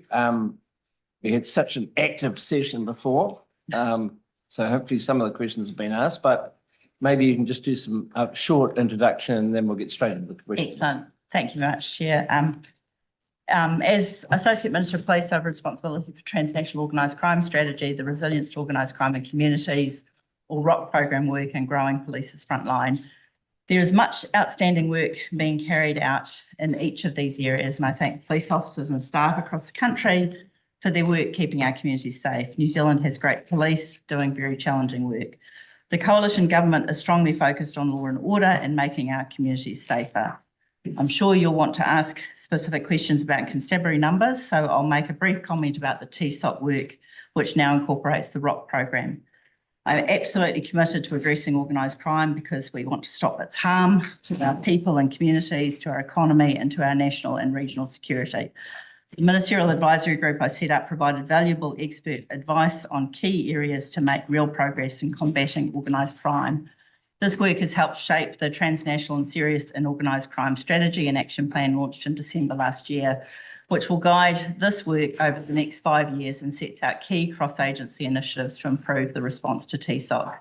Solutions developed will involve a whole system response, as it is clear that this is not and cannot be just a law enforcement problem. So we're looking at all the levers we can pull and all the agencies and organisations that contribute to the space. An example of this is the whole of system response in response to the illicit tobacco market, bringing Customs, Police, Health New Zealand and the Ministry of Health to join forces to target and dismantle illegal tobacco trade. The Resilience to Organised Crime in Communities, or ROC work program, is part of this multi-agency response also.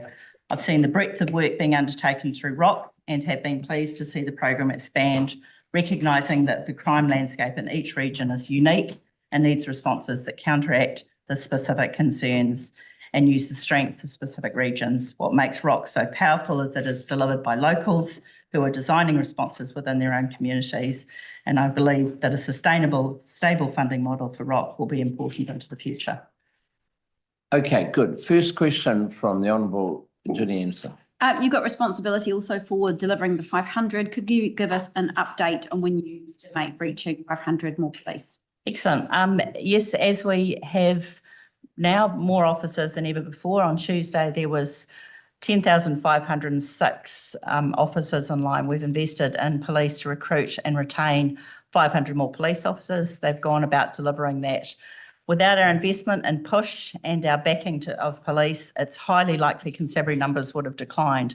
Certainly that's what was happening when we first came into government, with no recruit training going through in the first 2 months that we were in government. In budget 2024, we provided 191 million to fund the recruitment and retention of 500 more police officers. There are currently, as I said, 10,506 police officers and 280 in training. Next week, another 96 constables will graduate. That means there will be close to 400 more police than in November 2023. A total of 1,675 police have graduated from college since 2023. Thank you very much. So the numbers for police in May were 10,528. The figure you've given just now, 10,506. Can you confirm that's a reduction in police numbers from May? Yeah, and as you'll be aware, there is attrition that occurs on a monthly basis, so actually on a weekly basis, but our current attrition rate is 4.5%. Okay. Are you concerned that there are still more gang members with 10,544 than police officers, and that gap seems to be growing? No, I think it's actually a really encouraging sign that we know who our gang members are. And as we know them, we can control it. I mean, any strategy needs to have visibility of who we're dealing with. So I think it's actually a credit to the police that we have more information, more knowledge of who our gang members are, so we can target them better. I don't think it's an indication of gangs being out of control. I think it shows that we have much greater visibility and control over our gangs. Do you have, given that trajectory of how police numbers sort of grow and then sort of dip a bit with attrition, do you have a projected date where you think you're going to actually reach that 500 that you promised to reach in November last year? Yeah, I think the current figures, if our attrition rate stays at 4.5%, will be in October this year. In October, do you have a date or just when? No, just, you don't know yeah. when it might And it is, as you can appreciate, with attrition fluctuating at the 4.5%, we believe it'll be in October this year. Do you sort of look back now into that coalition agreement where there was a promise made for 500 in 2 years? Do you sort of look back on that and understand why did you make that promise to New Zealanders when it wasn't able to be achieved? I think it was an absolutely positive thing to do for policing, to give it that level of priority, that level of energy and commitment. It drove a lot of decisions and actions. You know, we've got the Auckland training facility. We've cranked up the police college to put more through college. We introduced the 20-week training course. We did a whole lot of things to improve standards, improve our pipeline. I think we've got over 1,100 in the pipeline at the moment applying to join the police. And we've seen record numbers of police returning. So I think that energy and focus into it was a really good initiative. All right, okay. Can you see that it might undermine the trust and confidence in the public if the government promises to deliver 500 more police and then fails to do so? Do you think that future promises might not be taken seriously if you're not able to deliver on those? No, I think the trust and confidence in the public, especially in the law and order space, has been outstanding, and that we saw that just at Mystery Creek with the tens of thousands of people that went through the police tent engaging in the opportunity to see if they could meet it. I think there is really positive impact on the fact that A, we haven't compromised standards, but B, we have grown police numbers. So just on that point, Minister, and maybe it's a question for the Commissioner, but in terms of compromising standards, my understanding is there's been a change in the qualification required to become a constable. And could you perhaps just tell us about what that's meant for the length of time to process people through the police academy, and also within the context of your budget of 191 million extra money that you put up? Yeah, I think to clarify, it wasn't a compromise in standards. It was the fact that we wanted to ensure that every police officer went through college, passed every requirement that was needed to be done. And the Commissioner, I'm sure, will want to answer it, but you know, that was about verifying that everything that was required of a police officer before they graduated college was completed. There has been no compromising of recruitment standards, but I think the training process, in order to meet previous targets, there had been some flexibility in that space, and the Commissioner did a great job to tidy that up. Commissioner, do you want to add anything to that? Or? Oh, yes, if I can just add a wee bit.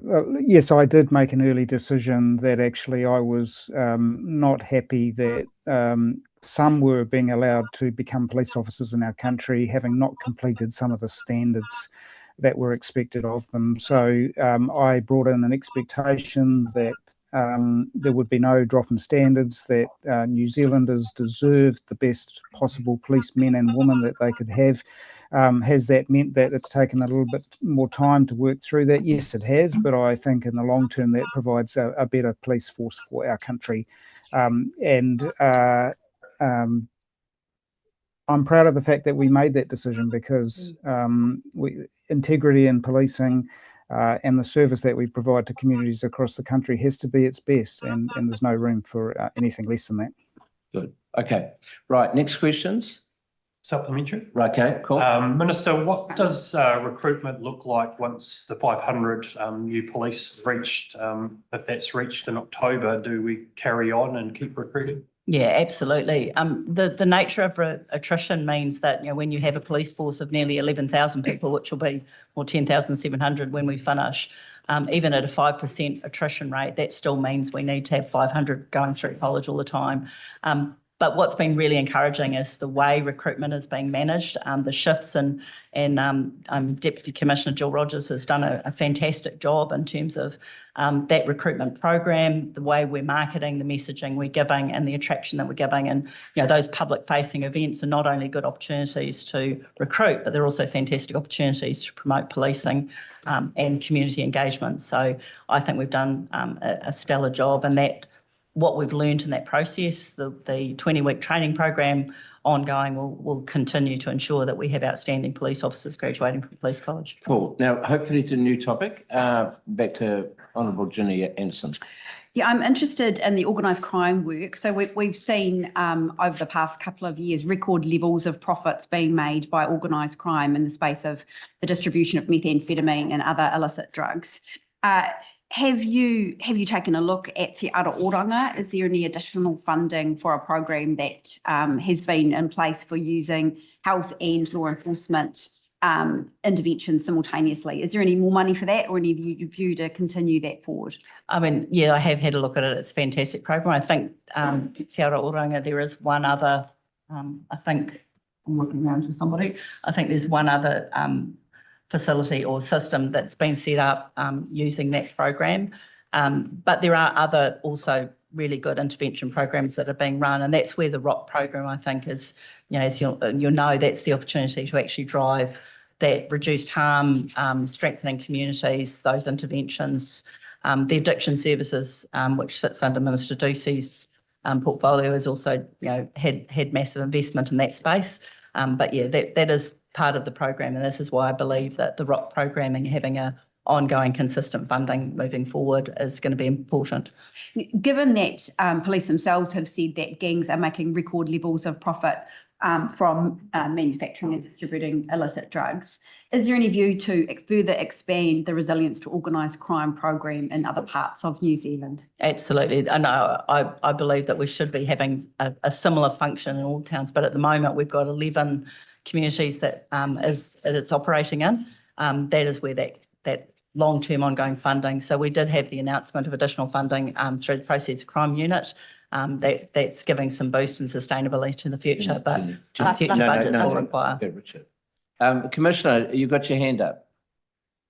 Yes, look, we want to continue to expand ROC because it does offer tremendous support to communities that are very vulnerable. Two communities to add to the 11 that the Minister just referred to is Kaitaia and the Hutt Valley. So in the next few months, 2 more, making it 13 communities across New Zealand that will benefit from the ROC program. All right. Was there any additional funding in this budget for Resilient ROC? Just the allocation of funding through the Proceeds of Crime bid, which was going to reach for the number 11.9 million. 11.9, yeah. And just out of interest, how do you kind of evaluate whether it's working? I mean, I'm not being like critical. I think it's a good program. Yeah. But it's an area where you're driving long-term change, right? You're trying to stop intergenerational gang membership occurring. How do you quantify that or measure whether it's working? Yeah, and that's I think it's a great question. It's about because it's as you know, it's a slow burn, so measuring the impact is difficult. But I will ask Corey Parnell to talk about what we're putting around measuring and reporting. Yeah, so we're just working at the present moment with KPMG around an evaluation model and a benefits realisation. So I met with them again this week. So that program of work has been commissioned, and fundamentally it is. You'll bear in mind, with resilience to organised crime, that's not an overnight results thing. It's longitudinal, but we're putting those measures in place now, and actually right down to overarching the systems level approach of where we're impacting, seeing the decreases, say, into the health system or calls for service in terms of the providers that we've established. What I can say, if I may, certainly the last 10 days, for example, nationally, the parallel work between our enforcement arm and the resilience to organised crime, Northland would be the most recent last week. It really goes, you've got to go from both ends, and we really are seeing empowered communities now with the investment we've made in ROC actually standing up, and the need is there and really making benefit gains. So I think the evaluation program that we're. And- Oh, Is no, that no, gonna be no, made no, public no, or- no, I've got one from Reba Nake now. Thank you, Mr. Chair. Supplementary. Welcome, Minister. Thank you, everybody. Minister, supplementary to this subject matter, because in your introductory remarks, you spoke about there's an absolute focus on organised crime. And we're hearing about how gang members, there's a lot of vulnerable communities like high up north. I'm glad that there's continued funding for combating gangs and organised crime and the misery they peddle. How is it that gangs manage to infiltrate and to successfully target vulnerable communities, whether it's our commissioner or minister that you want to answer? And of course, that's the reason why it's so important that we combat them. I think I'll just start with the process that, we are talking about a layered approach, that they operate like a business almost. So there is layered approaches of, the organising bodies, which some of those are overseas, and we've seen recent operations in that space. And then it is a supply-driven issue. So that, we're literally creating addicts or dependencies on illicit products and creating vulnerabilities. So I think it is that tiered approach, and this is why the ROC program becomes so important in that space. We're not going to arrest our way out of it. We have to build resilience in those communities, and this is, as has been mentioned, going in as we do enforcement projects and bringing the ROC team in at the same time, so that we are supporting the families that are impacted by those search warrants, that we are immediately in that space. And I've seen the evidence of how successful that work is.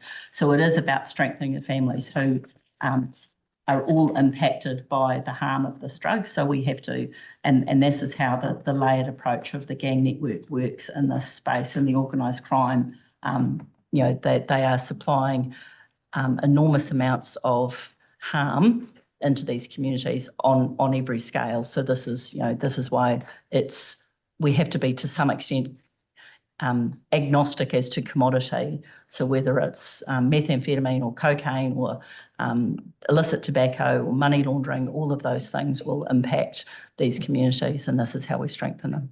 Just a supplementary, please. Thank you, Minister. What is it about these communities that are making them vulnerable? What's the how does that vulnerable category come about when it comes to them being targeted by gangs and their drugs? I think there's socioeconomic issues, there is mental health issues, there is family vulnerability issues, there's housing issues, there's a range of things. This is why the ROC response is about all of those components. But, it is not just a problem of poorer communities. It's impacting everywhere, and that's what we see from the wastewater results. And so the government's holistic focus on social investment falls into this. Absolutely. And the more that we can strengthen these communities, build economies, create jobs, create industry in our regions will be important to this response. Okay, I'm going to all right, I'll take yours. Just interested in terms of organised crime, I'd just be interested in any comments you may have on the corruption within corrections that's been exposed recently, and what steps police are taking to address that aspect of organised crime, that is to say, the corruption of aspects of the public service. Yeah, I think that's probably the best one for the Commissioner to answer in that space. But that was one of the first comments the Commissioner made when he came into his role, was about the integrity of the police force. And so I'm sure Commissioner would want to make some comment around that. I mean, my question was about convictions, though, just to clarify. Right, let's get the Commissioner. Commissioner, did you hear the question? Yes, I did. Look, yes, I did. Thank you. Corruption is one of the enablers of organised crime, and these criminal networks that exist within our country and offshore will exploit anybody who gets in the way or has the potential to get in the way of furthering their business model. That could include police officers, it could include corrections officers, it could include customs agents. So we, as an organisation, as you've referred in that recent operation, it doesn't matter who you are. If you're involved in a criminal network and you're participating in helping to further a criminal business model, then we'll come after you. And I think we do a pretty good job, but we do it with corrections. We do it with other agencies. We can't do that on our own. But corruption is one of the biggest threats globally to organised criminal activity, and that is why we have to prioritise the work when officials are seen to be engaging with those networks. Well done on detecting and prosecuting that. I guess my question is about how we avoid that kind of corruption in the future, and what kind of proactive steps you're taking across justice agency kind of stamp out the opportunity kind of exploitation. Yes, well, as you've heard, sorry. I just think that this is, the broader picture around, there's a whole range of things we can do, which is from vetting to visibility to ensure there's reporting mechanisms, protection for those that are reporting issues, all of those things across agency about consistency, but visibility of workforce. But the challenge is that you have different drivers that will corrupt people. So people that have family members under threat, they may be with high integrity themselves, but when you're being targeted because you have the ability to look the other way because of vulnerability. So I think it's about the engagement you have with the workforce, and I think that's part of the entire picture. We've had big operations at Auckland Airport involving baggage handlers, so roles that can be corrupted easily through financial drivers. But I think as a country, we have a strong mechanism to weeding out harm. We've just got to stay vigilant on that space, and I think there's a lot of work cross agency to achieve that. All right. Yeah, if I can just add as well, I mentioned earlier today that I've increased the resourcing for our integrity and conduct unit. Part of that increase in resourcing is designed to target insider threats. And globally, insider threats in many agencies is a growing problem. So we're trying to get ahead of that in New Zealand Police. All right, we've got 5-7 minutes left. We've got Honourable Ginny Anderson again, hopefully something different. Thank you very much. The budget includes $50 million for frontline policing. Can you explain why that's time limited or funding? So, I mean, specific budget items, because I have limited visibility, I think. You can answer that. Sure, that's so the response previously, that is the 2-year time limited cost pressure funding into our baseline to enable us to develop the capability plan to inform the future investment choices from there. Yeah. So if that's for wages, I understand that 50 million. If you're having trouble recruiting, or we're trying to get more police to come, do you think it's a problem for police that wages are being continually paid for out of funding that's not baselined? I think that the comment about our difficulty recruiting, our pipeline would suggest we don't have difficulty recruiting. We have challenges getting them through the pipeline and through college and trained and out. And the attrition rate, I think, being as low as it is, would suggest that is resolved. But I think that the policing manage the payroll process. Every government agency would want to pay their staff more. I think that's not unique. But I think the policing's attrition rate would suggest that we are in a good place and funding will continue to be managed. So why isn't police wages coming out of the main budget? Why is it time limited funding? Because that was cost pressure limits. I think that's what has been explained. But if that's an ongoing cost, the bulk of the police budget is wages, that's what it consists of. Why are wages a time limited amount in the budget? I don't think that 50 million is purely wages. It is 30 million. It's not purely wages. There is an element of it that is wages, that is based on existing cost pressures. It is not the cost for the current negotiation. And the reason for that, I guess it's included in that cost pressure funding, so we can have a discussion about the baseline funding going forward at that point. Okay, I'll get a supplementary from Mr. Calpate. Thanks, Chair, and thanks, Minister, for your work around recruitment. It was great to be with you at the graduation of Wing 393, the Kevin Mialamu wing in March, and the graduates there seemed pretty happy with the process they had gone through. Is the funding in the current budget, in your view, going to ensure that we've got that continued success through graduating wings through this year to ensure we've got that recruitment pipeline continue, as you've alluded to? Yeah, absolutely. And this was the 191 million was that uplift and also funding for the resources needed for that additional 500. But ongoing, that program of work is in place, and I think it's funded from within the baselines of things. The previous funding for the 500 was in budget 24. And given the engagement of those graduates in wanting to become police officers, and clearly them and their families happy on days and occasions like we were at, are you confident that there's enough funding in the budget to entice people to apply to become part of the New Zealand Police Force in the year ahead? Absolutely. And the way the police have been marketing is really innovative. I think, we've got the almost record levels of YouTube engagement through the ride-along videos, which have been highly successful. The way we're messaging things like, even the Commissioner shows up at all the Round the Bays events. We have police officers standing at the 2.4K saying, you've made it, you could be a police officer. So all of those things are actually low cost, but really highly effective engagement.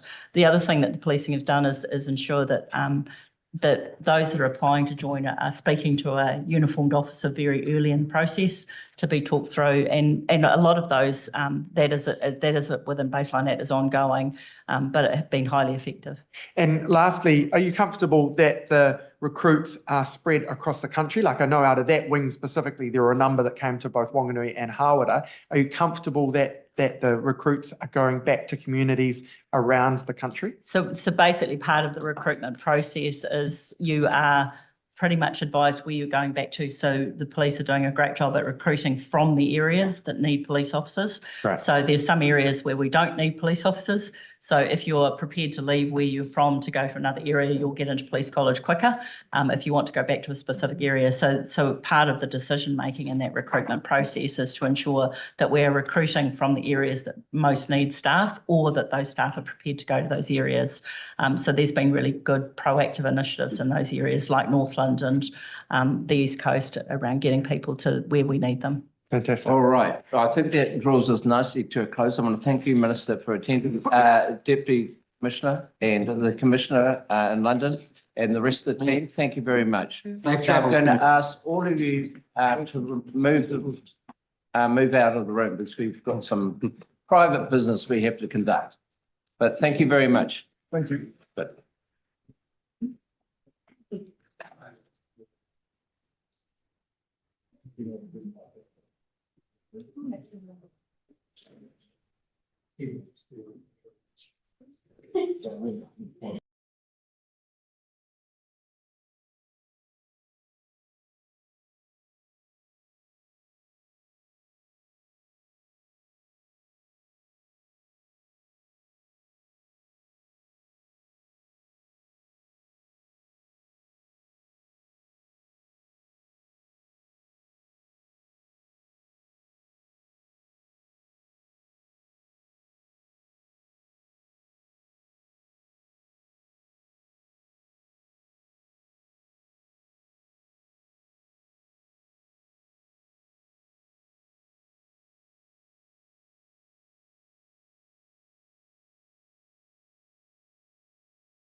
Coffee eventually turned up. Yeah, cool. Poppers was heaving. And you got something to say? You're leading the same? But Duncan will. Okay, I'll just ask a line and then I'll go in and I'm gonna, if that's all right. when you do yours, Leo, then she's gonna stop with Lawrence. Okay, would you want to ask that first? No, I'll let you lead off and then I'll go straight down. Placements for leading the. That's all good. We know we go. We're to be good.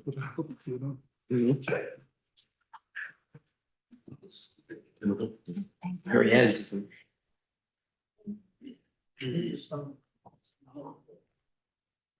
Good morning. Good morning. Now, you got a small team with you, I presume? Yes. And the secretary, he loves it here. Yes. Yeah. How was the opera? Denise. Fantastic. You couldn't resist.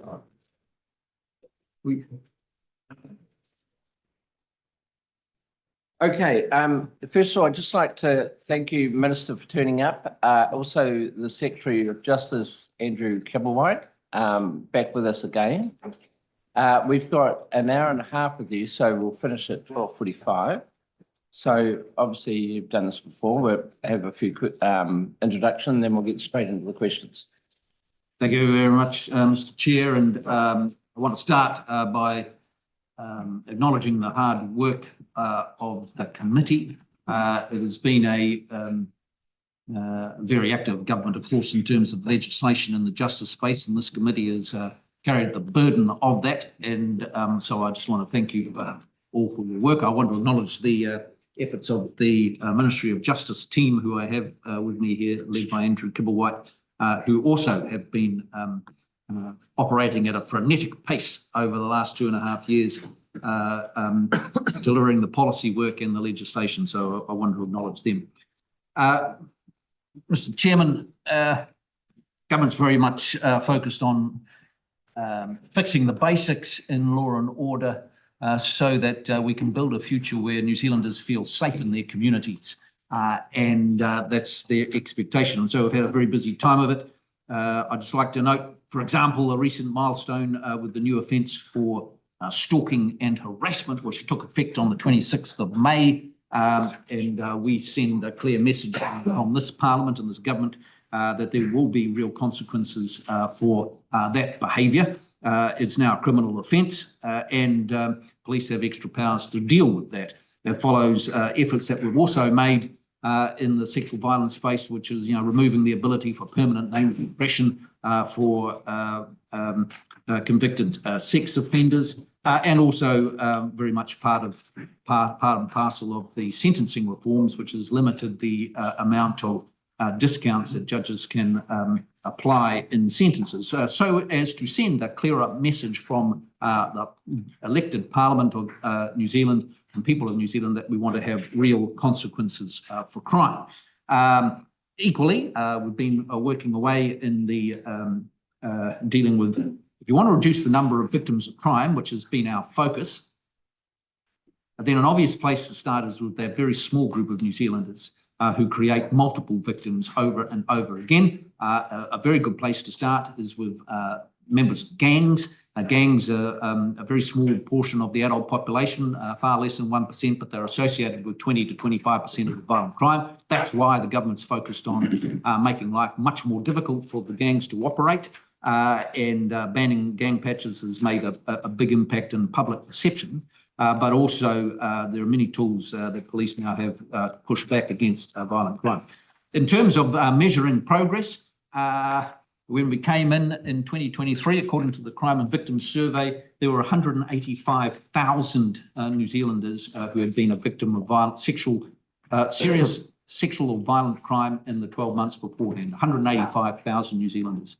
And we set a goal to reduce that by 20,000 by 2029.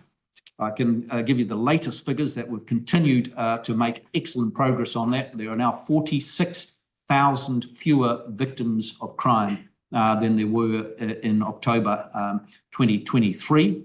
So that is holding on to the incredible progress that we made. The last 3 months, it was 49, so there's been a slight uptick, but essentially holding steady at that massive reduction in the number of victims of crime. And that's 46,000 households that haven't had to go through the trauma of being victims of violent crime. Now, there's many other things that I could refer to, but I'm very happy to answer any questions on any topics. Good. I'm going to start with Camilla Village.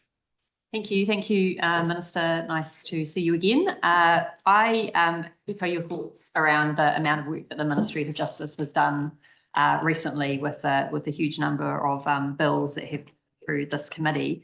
However, in this budget, the Ministry of Justice is not excluded from the reduction in full-time equivalents. So I want to know, due to the reductions in spending in this budget, what business units, programs and services will be impacted? Well, of course, those are the decisions that will be worked through in the next few months, and the Secretary is responsible for that. What we saw, of course, across government over the 6 years of the previous administration was a hiring spree across the public sector. We went from 47,000 in total to 63, and that is one of the reasons, just one of the many reasons why, as a country, in relation to this budget, we are still, notwithstanding all the efforts of this government, borrowing $11.4 billion in the next year, and New Zealanders are sending that bill to the next generation. And so we're determined to change that and set a path back to surplus, which is what we left the previous Labor administration in 2017, and we'll do it again because we think it's important for a government to live within its means. And one of the ways that we're doing that is right-sizing the public service. And so every area of the public service has to contribute to that in terms of who goes where and what happens in every particular little group. We haven't made those final decisions yet, but it'll be a big effort across the team. But we're very confident that the overall numbers will still enable us to deliver good quality public services.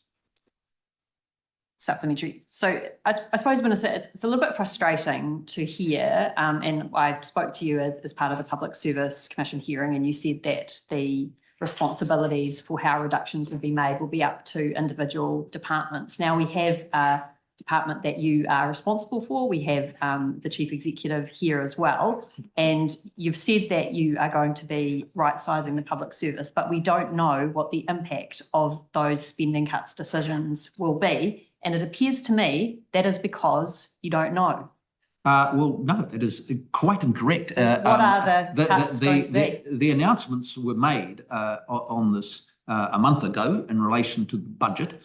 And it would be a bit odd to turn around and expect that, 5 days later or 3 weeks later, the exact path to achieve that would be laid out and made public. Obviously, there's work to be done to figure out how best to do that while preserving the best outcomes in terms of what we're trying to achieve, such as reducing the number of victims of crime, where we're making great progress. But the Secretary might like to just comment on the process from here. I can. So in the Ministry of Justice, and we've been having a conversation, including with staff, over the last 18 months, that our expectation would be that we would have fewer people in the future. And that is because we're actually one of the agencies that is investing in technology, and that technology will enable us to rethink how the system works and how we function. So the digital case management in the courts, project known as Te Oreka, will enable us to, I think, find both productivity gains as well as generate better outcomes for people as they come through the court system.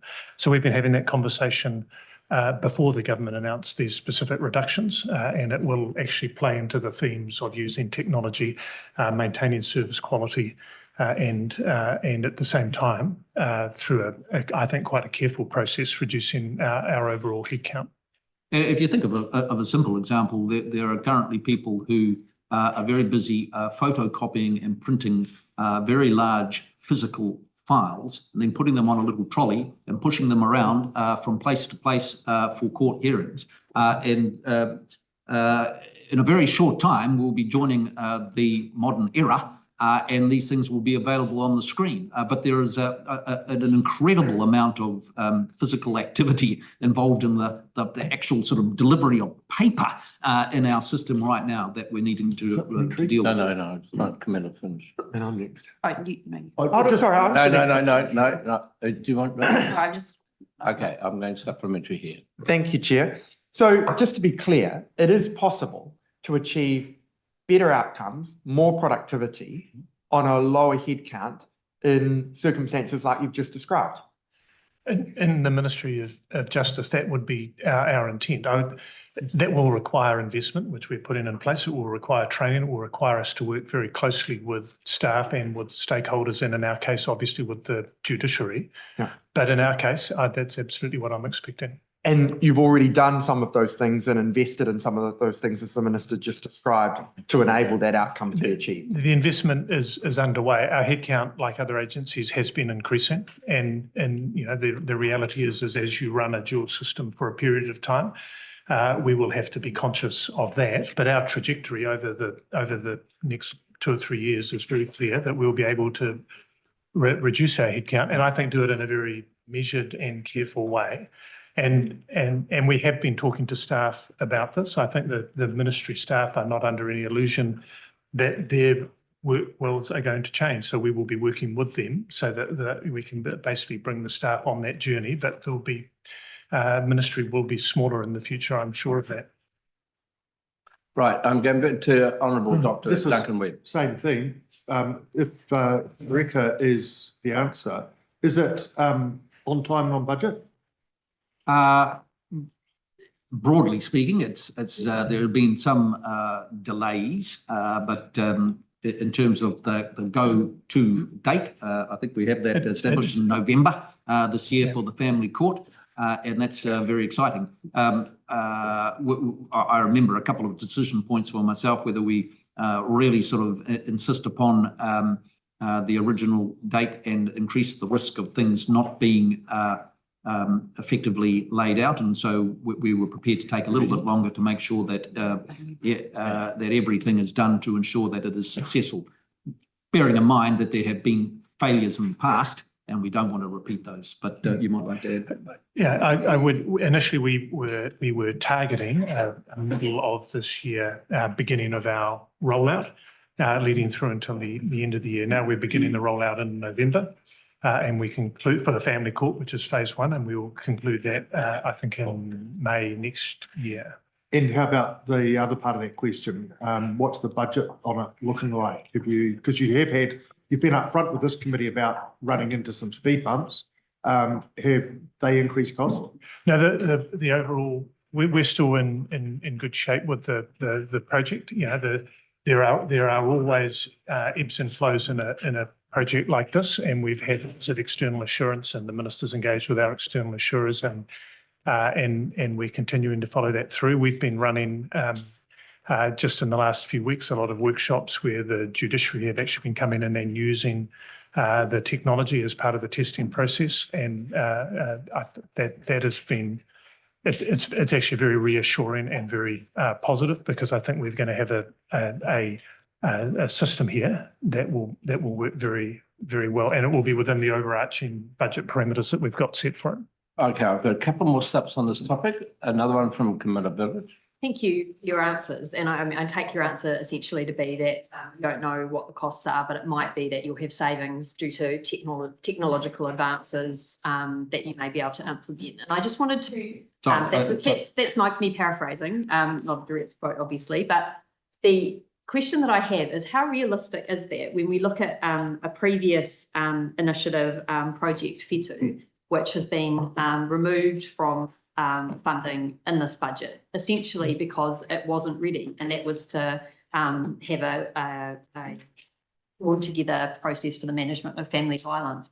Do you have any evidence to suggest that there won't be impacts on the services that the Ministry of Justice can provide due to the implementation of these new technologies, or is it a very conceptual program at this stage? It's far from conceptual. I'm absolutely confident that the process we're putting in place will transform the way the courts work, and it will be better for all participants of the courts. When I first arrived as Secretary for Justice, one of my early impressions is that the most significant technological advancement in the courts in the last 40 years was probably the post-it note, because the post-it note is actually how we keep track of information for the most part at the moment.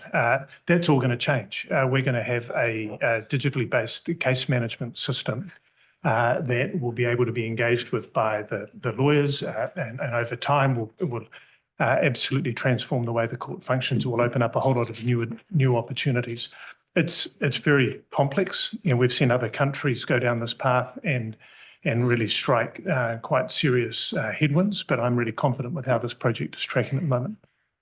I suppose just a final question on why will this project succeed when we've got an example of a project that's looking to do a very similar thing within I think the committee will have opportunity to talk about that this afternoon in the family violence and sexual violence space, because it's in that space. But that project, and I don't want to take up the Minister's time here, but that project generated a lot of good value in terms of a revised operating model.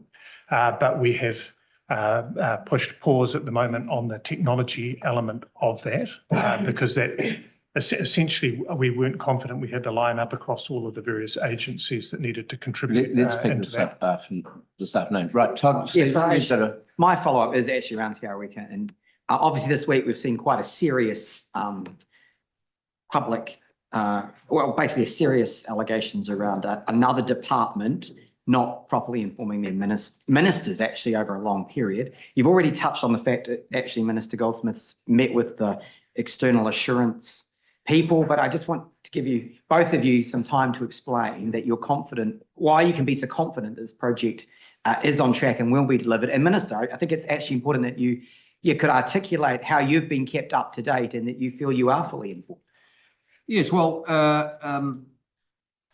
if you step back a couple of notches, what are our priorities in the justice sector? Fewer victims of crime. Number one, reducing a small group of repeat serious youth offenders. My third area of focus has been to speed up the processes of the courts, because people are waiting years to get a resolution to criminal cases. And that traumatizes the victims, and it adds colossal cost to the whole process.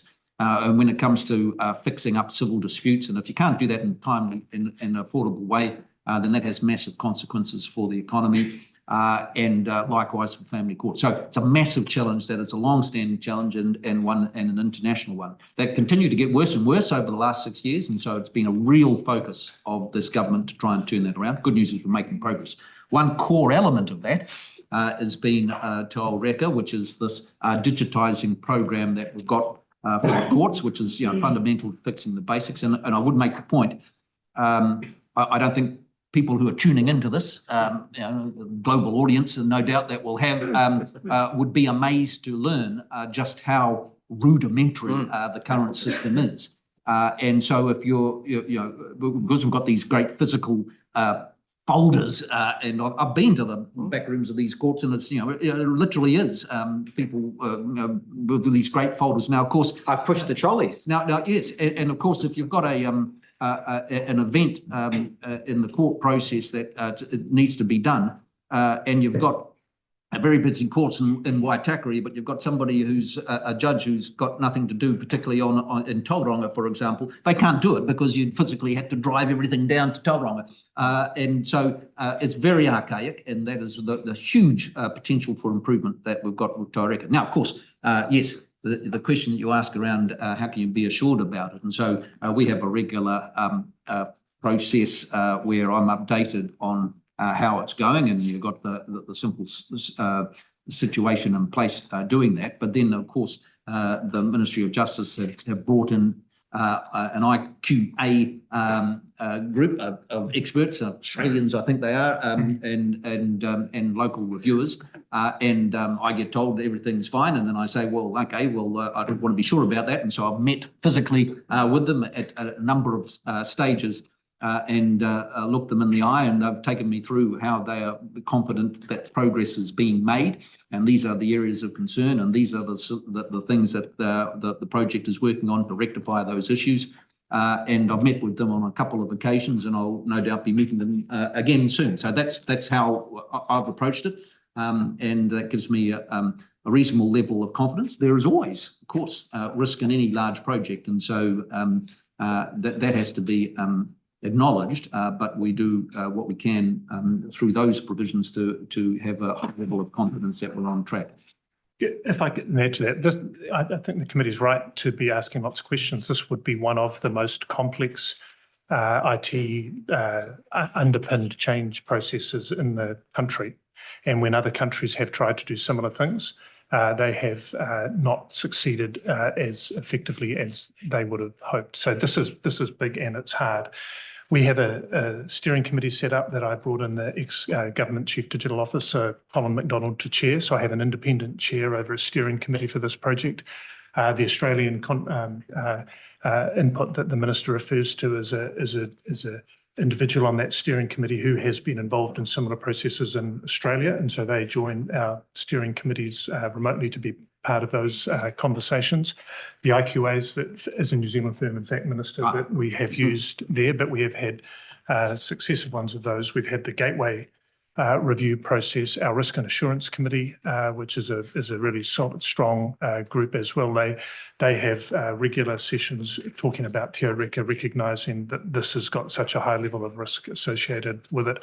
And we've got a good team that's working hard, and we've got a ministry that's ready for it, and that's ready for the training that's coming. And I'll just add one other thing. It was one of the lessons learned from previous failures was if it is not done without the thorough engagement of the judiciary and the users of the system, that is a high risk approach. And so the core users of the system, including the judiciary, have been integral to the whole development of the program. Thank you. I think it was just important because we want this project to succeed, and Yes. and it sounds to me like, as a Justice, as an agency, has done this all in the right way. So I just think it's important. We have cover that. recognising this committee's previous interest in it and how important it is. I think we have organised for a demonstration session with you, I think at the end of July, when we'll come in, the committee will be able to ask questions on that as well. Right, now we're going to move to a different topic from Timothy Paul. Thanks, morning. So I'm really interested in some of the real costs in the budget and over the next year as a consequence of political decision making. And I'm going to start with the treaty clauses review, but I am also interested in the costs behind the move on orders. But we'll start with the treaty clause review.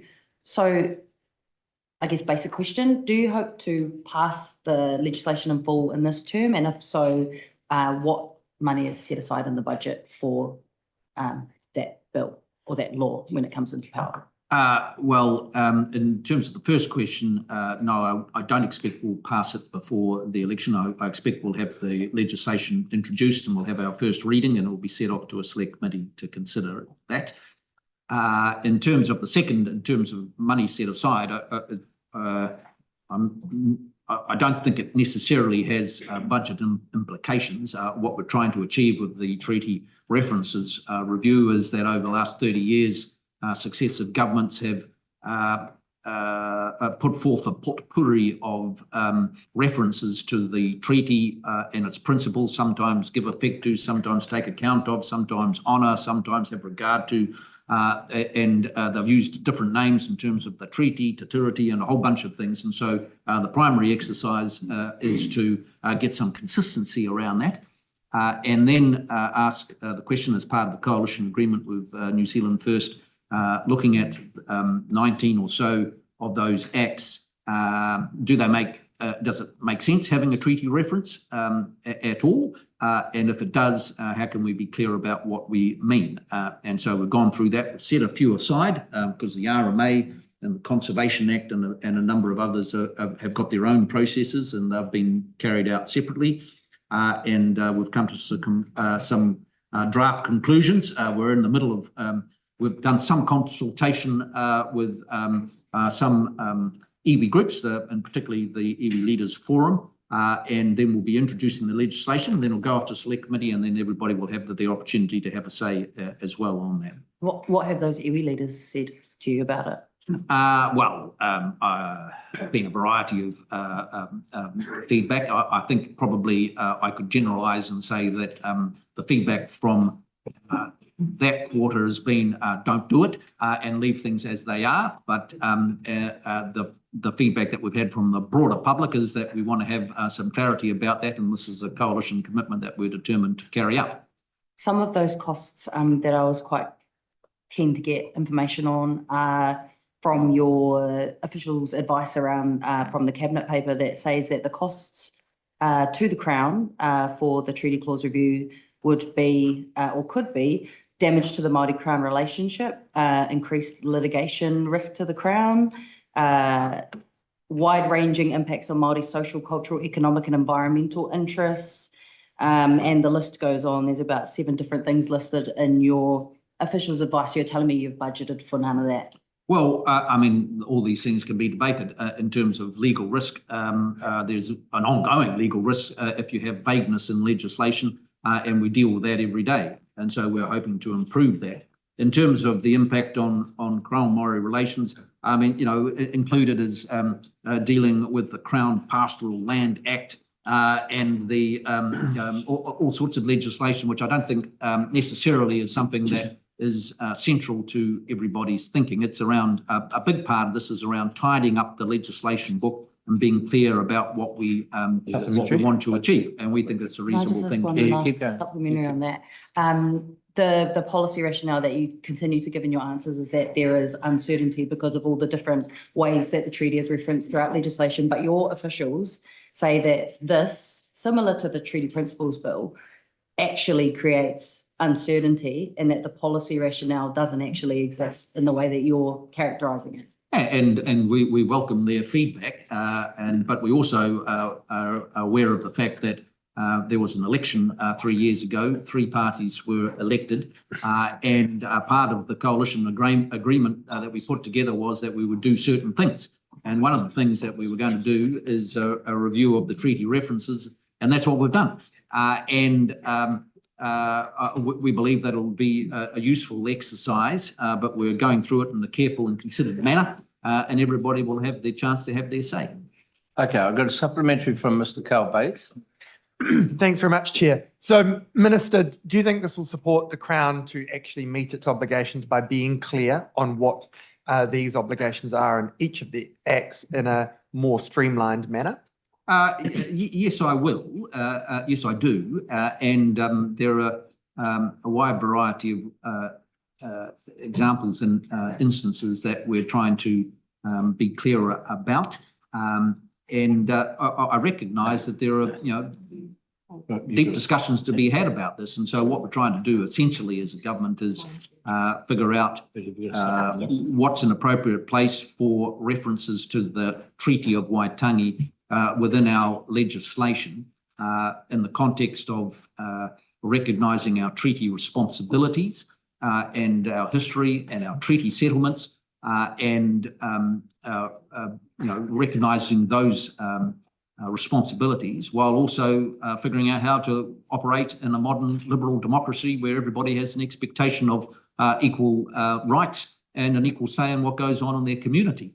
And so those are the discussions that we continue to have as a country, and there's a lively debate on where those lines should be drawn, and that's appropriate. And we'll continue to have that debate. The Māori Party are at one end of the spectrum. They have very strong views, and you know, good luck to them. And there are other views across them. But one thing that I object to, though, is there's often an implication put out there that Māori have a single view on these matters. And I'd just like to remind the Select Committee and those tuning in that there are nearly a million Māori New Zealanders, and they don't all think the same. And there's a wide variety of views out there about what we should be focusing on and all these matters. And those wide variety of views are reflected within this Parliament amongst Māori members of Parliament. So it shouldn't come as a surprise that there's a debate about these matters.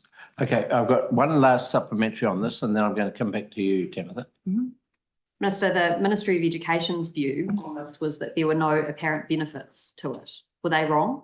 Well, I respectfully disagreed with that assessment, but there's ongoing discussions to be had. And what we set out to achieve is we came up with a proposal of various pieces of legislation that could be changed. All the different government departments and ministers have given their feedback on that, and we'll be making some amendments depending on through that process. Okay, sorry, I'm going to change because Mr. Bates got to leave. I'm going to give you a new primary. Thanks very much, Chair. Minister, in relation to the introduction of the stalking and harassment legislation, is there any budget allocation within the justice component to ensure the effective implementation of that in the coming year, or is that now a matter for police and you're comfortable with where we've got that to in the last parliamentary year?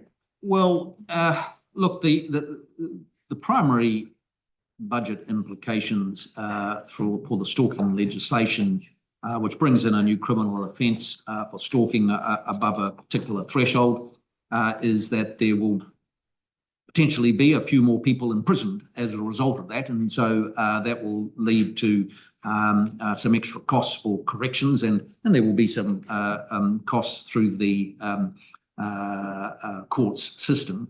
I wouldn't have thought colossal figures, but that has to be recognised.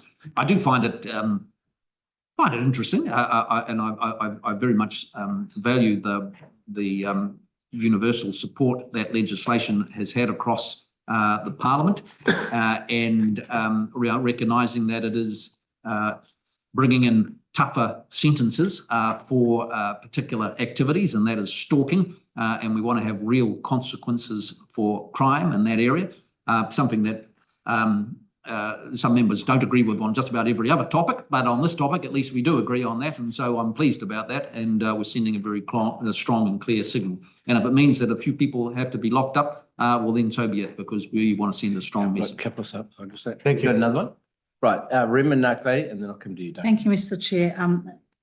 Good afternoon, Minister, and thank you everyone for being here. Supplementary to those answers, Minister, with respect to the overall spending under justice for incorrections and making sure that there's room there for more people that need to be in prison, linking that up with laws like making stalking illegal. Some have the view that there's too much being spent on corrections, on making more prison cells. But Minister, how does this spending align with the government's focus on putting victims first and making sure that New Zealanders are safe? Well, it aligns very well with that, and like I say, hopefully we can bring it into the budget. Yeah, because in the budget we're spending. If you're to sum up our response in justice, it's about restoring the basics in law and order, so that we can build a future where people feel safe in their communities. And our core focus in that area has been to reduce the number of victims of serious, violent and sexual offending. I do need to make the contrast. Previous administration did have a focus on reducing the prison population by 30%. And we all want to see fewer people in prison. But it needs to follow a reduction in crime, not the other way around. And to have a big reduction in the prison population at the same time as a big increase in violent crime is not acceptable to us. And so that is why we've been prepared to make the investment that we have in the corrections system to ensure that that is dealt with appropriately. And so stalking is one element of that. Another element, of course, is the restriction on the discounts available to sentencing, because they have. If you think in the sexual violence space, it is quite difficult to achieve a conviction in sexual violence cases, and that is a long-standing issue. But if you go through the whole process, and at the end of it, one is convicted of serious sexual offending like rape, and then the consequences are a bit of time in home detention playing PlayStation, that is not acceptable to the broader community, and that's why Parliament has sent a clear message through the changes to the Sentencing Act, and also the return of 3 strikes, that we want to have clearer consequences for this kind of offending. Okay, I've got a supplementary from Duncan, and then we're going to start a new topic. In terms of the justice pipeline and the cost pressures that's causing, we've got projections that see the prison population exceeding 14,000 in the foreseeable future. Accepting that, and I don't think it's accurate to say that any government aims for a particular number in prison, but do you have a sense of where that number will settle down to, what the steady state, if you like, is expected to be in terms of prison population, and how that's managed within the justice sector budgets? No, I don't have a clear long-term target in mind. I would like to see it reduced. I mean, our primary focus is to reduce the number of victims of crime. That's the measure. And if that requires more people in prison, or if it over time the message gets through and there are fewer victims of crime and less offending, leading to fewer people being in prison, that's the outcome that we're after. So our expectation is that there will be an increase in the short term, but over time we hope to reduce that because there is less crime in our community and less offending. So are you expecting that 14,000 number to be a peak, or are you expecting it to exceed that? Well, I think our long-term goal in justice is to have, like I say, fewer victims of crime, therefore less offending, therefore ultimately less people in the criminal justice system and less people in jail.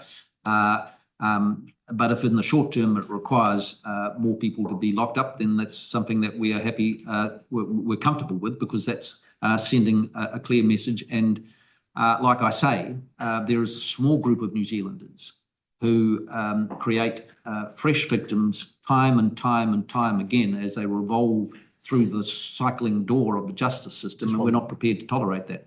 Okay, and in terms of what happens in prison and value for money, does imprisoning people, increasing prison population, increase or decrease reoffending?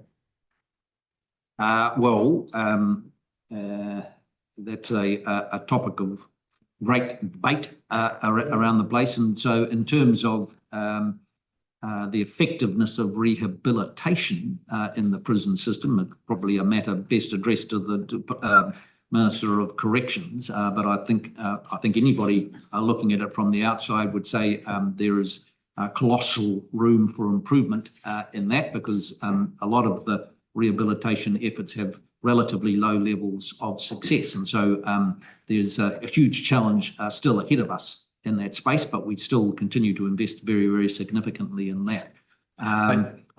But of course, imprisoning people has multiple reasons. One element, of course, in the Sentencing Act is around denouncing the act and the power of denunciation in sending, such as, in the stalking context. We're putting people in prison to punish them, but also to denounce the act clearly, so that society understands that is something that we're not happy to tolerate. And then finally, of course, there is an element of when those offenders, particularly repeat recidivist offenders, are taken out of circulation, it's harder for them to create fresh victims, and that's a very important part of it. Right, now we're going to Timothy Paul for a new line of questioning, I hope. Well, it is, but it sort of builds on this line, which everyone's interested in, which is really trying to compare the costs that are allocated through justice or the criminal justice system more broadly, might touch on corrections, might touch on or justice, relative to doing other things, right? So imprisonment's not the only solution. And I want to talk about that in the context of the move-on orders, because obviously there's a cost to a wide range of government departments in implementing that legislation. So justice costs, courts costs, police costs, corrections costs. Why did you opt for choosing to criminalise homeless people over housing them. When housing people is a far cheaper option for the government than locking them up. Okay, well, just starting off, the member is completely wrong. We are not criminalising homeless people. Never have, never will be. And just saying that over and over again does not change the reality. Now, the Greens may have a policy of shutting down prisons. I think is that the policy? That's the party model. That's the. Okay. Correct. So Greens want to defund the police, don't they? Or is it closing? That was your words that you put on the billboard. Okay. Words that didn't come out of my mouth, but you know how the spin machine. I think they did. But anyway, the point was. Hopefully we'll get to the point. I'd love a reference of when it. Right, let's just get. Let's be all over TikTok. Let's just answer the question. Well, no, it's disinformation. Order. Well, that's rich. The member started off with a piece of disinformation herself, and now she's accusing me of disinformation. Let's rip into the question. So the point is that the move on orders do not criminalise homelessness. What they do is they give the power the police with the power to issue a move on order. And that's not a criminal conviction or anything like that. It is an order to a person and telling them to move on. If they refuse to move on, and if they say, stuff you, I'm staying where I am, well, then they are subject to potential criminal prosecution, and that's appropriate. And when the member talks about the costs that I'm mindful of is the cost to the many thousands of New Zealanders who put their life savings into a small business in such as a cafe or a retail outfit in our town squares, and who get up every morning at 6:30 or whatever it is and start get themselves along there, hire people, take all the risks, and find that there are a number of people lined up on the pavement outside the entrance to their door, making it a very unappealing prospect for potential customers to come in. And they're struggling at their wits' end and wanting to be able to get on with their lives, and they're being held back by unacceptable antisocial behaviour in our town squares. Now, everybody can see this and are aware of it. I think there was a survey done of the local businesses in central Auckland where 97% of the owners were unhappy and felt unsafe in that environment. And so that's what we're trying to deal with. And if it costs the overall justice sector some investment to deal with that, then that's an investment well made. But I would put the context, of course, if that was the only thing that we were doing to deal with the challenge of people who are struggling in life and homeless or in a state of being on the footpaths of our town squares. If that was the only thing we were doing, I think you'd have a fair criticism. But of course it is not. It is, there are many, many ways in which we as a society seek to help those who are in need, and across whether it's one of the more generous welfare systems in the world, whether it's all the various housing investments that we make, the extra 300 beds that we've made available in the last little while, and all the mental health and addiction programs that we fund. So there's enormous amount of things that we do to help people, but we also need some tools to deal with antisocial behaviour. 2 questions based on that answer. Where are they meant to move on to?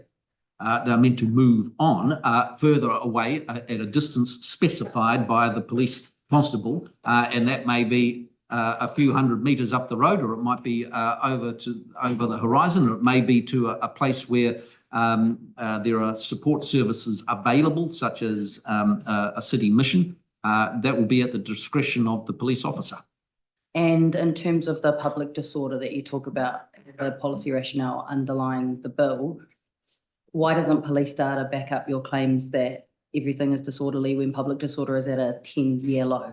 Well, we have made some improvement over the last 2.5 years of the government, where we've moved away from an approach which was soft on crime under the Labour and Green coalition in the previous year, where there was a culture of excuses for crime. We've moved away from that, and so some progress has been made. But I think if the member was to get out and talk to people who live and work and visit our CBDs in particular, in our town squares, including Lambton Quay in Wellington and places all around the city, they would get some pretty strong feedback that there is a lot of room for improvement. Okay, right. I'm going to Joseph Mooney. I'm hoping that we're going to keep this within the context of the budget. Thank you, Mr. Chair. And just to give a brief context to my question, I worked for about a decade in courts across the country from Invercargill to Auckland, and I spent a couple of years working in the Auckland District Court, including the Alcohol and Other Drug Treatment Court. And I'm interested in any feedback you can give us about that in terms of, we constantly see homeless people in that court and constantly do.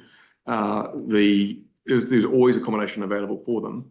They almost never stayed in that accommodation because of complexities that underlying it with mental health, alcohol and drug addiction issues.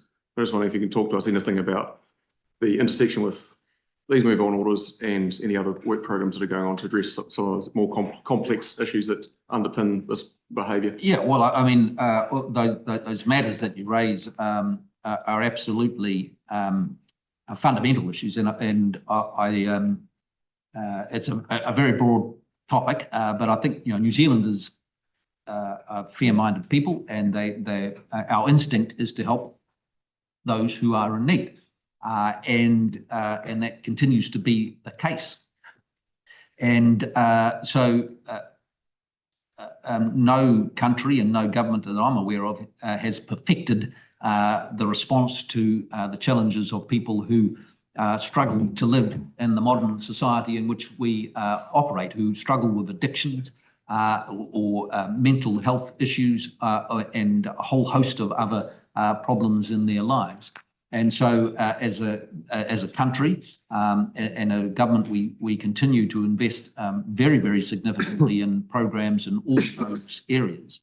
And we make some progress, but we're nowhere near solved all those issues. And so that continues to be a massive focus of my colleague Matt Ducey in the mental health and addiction space, Tama Portaka in the housing space, and many other colleagues across the whole system. So big challenges there. We've got a lot of tools to help. Some of them still need improvement, but they're very strong tools that we've got to help. What we're doing with the move on orders is saying, yes, we're doing all that, but what we're missing is a tool for police to deal with people who, for whatever reason, don't want to take up any of those areas of help on offer.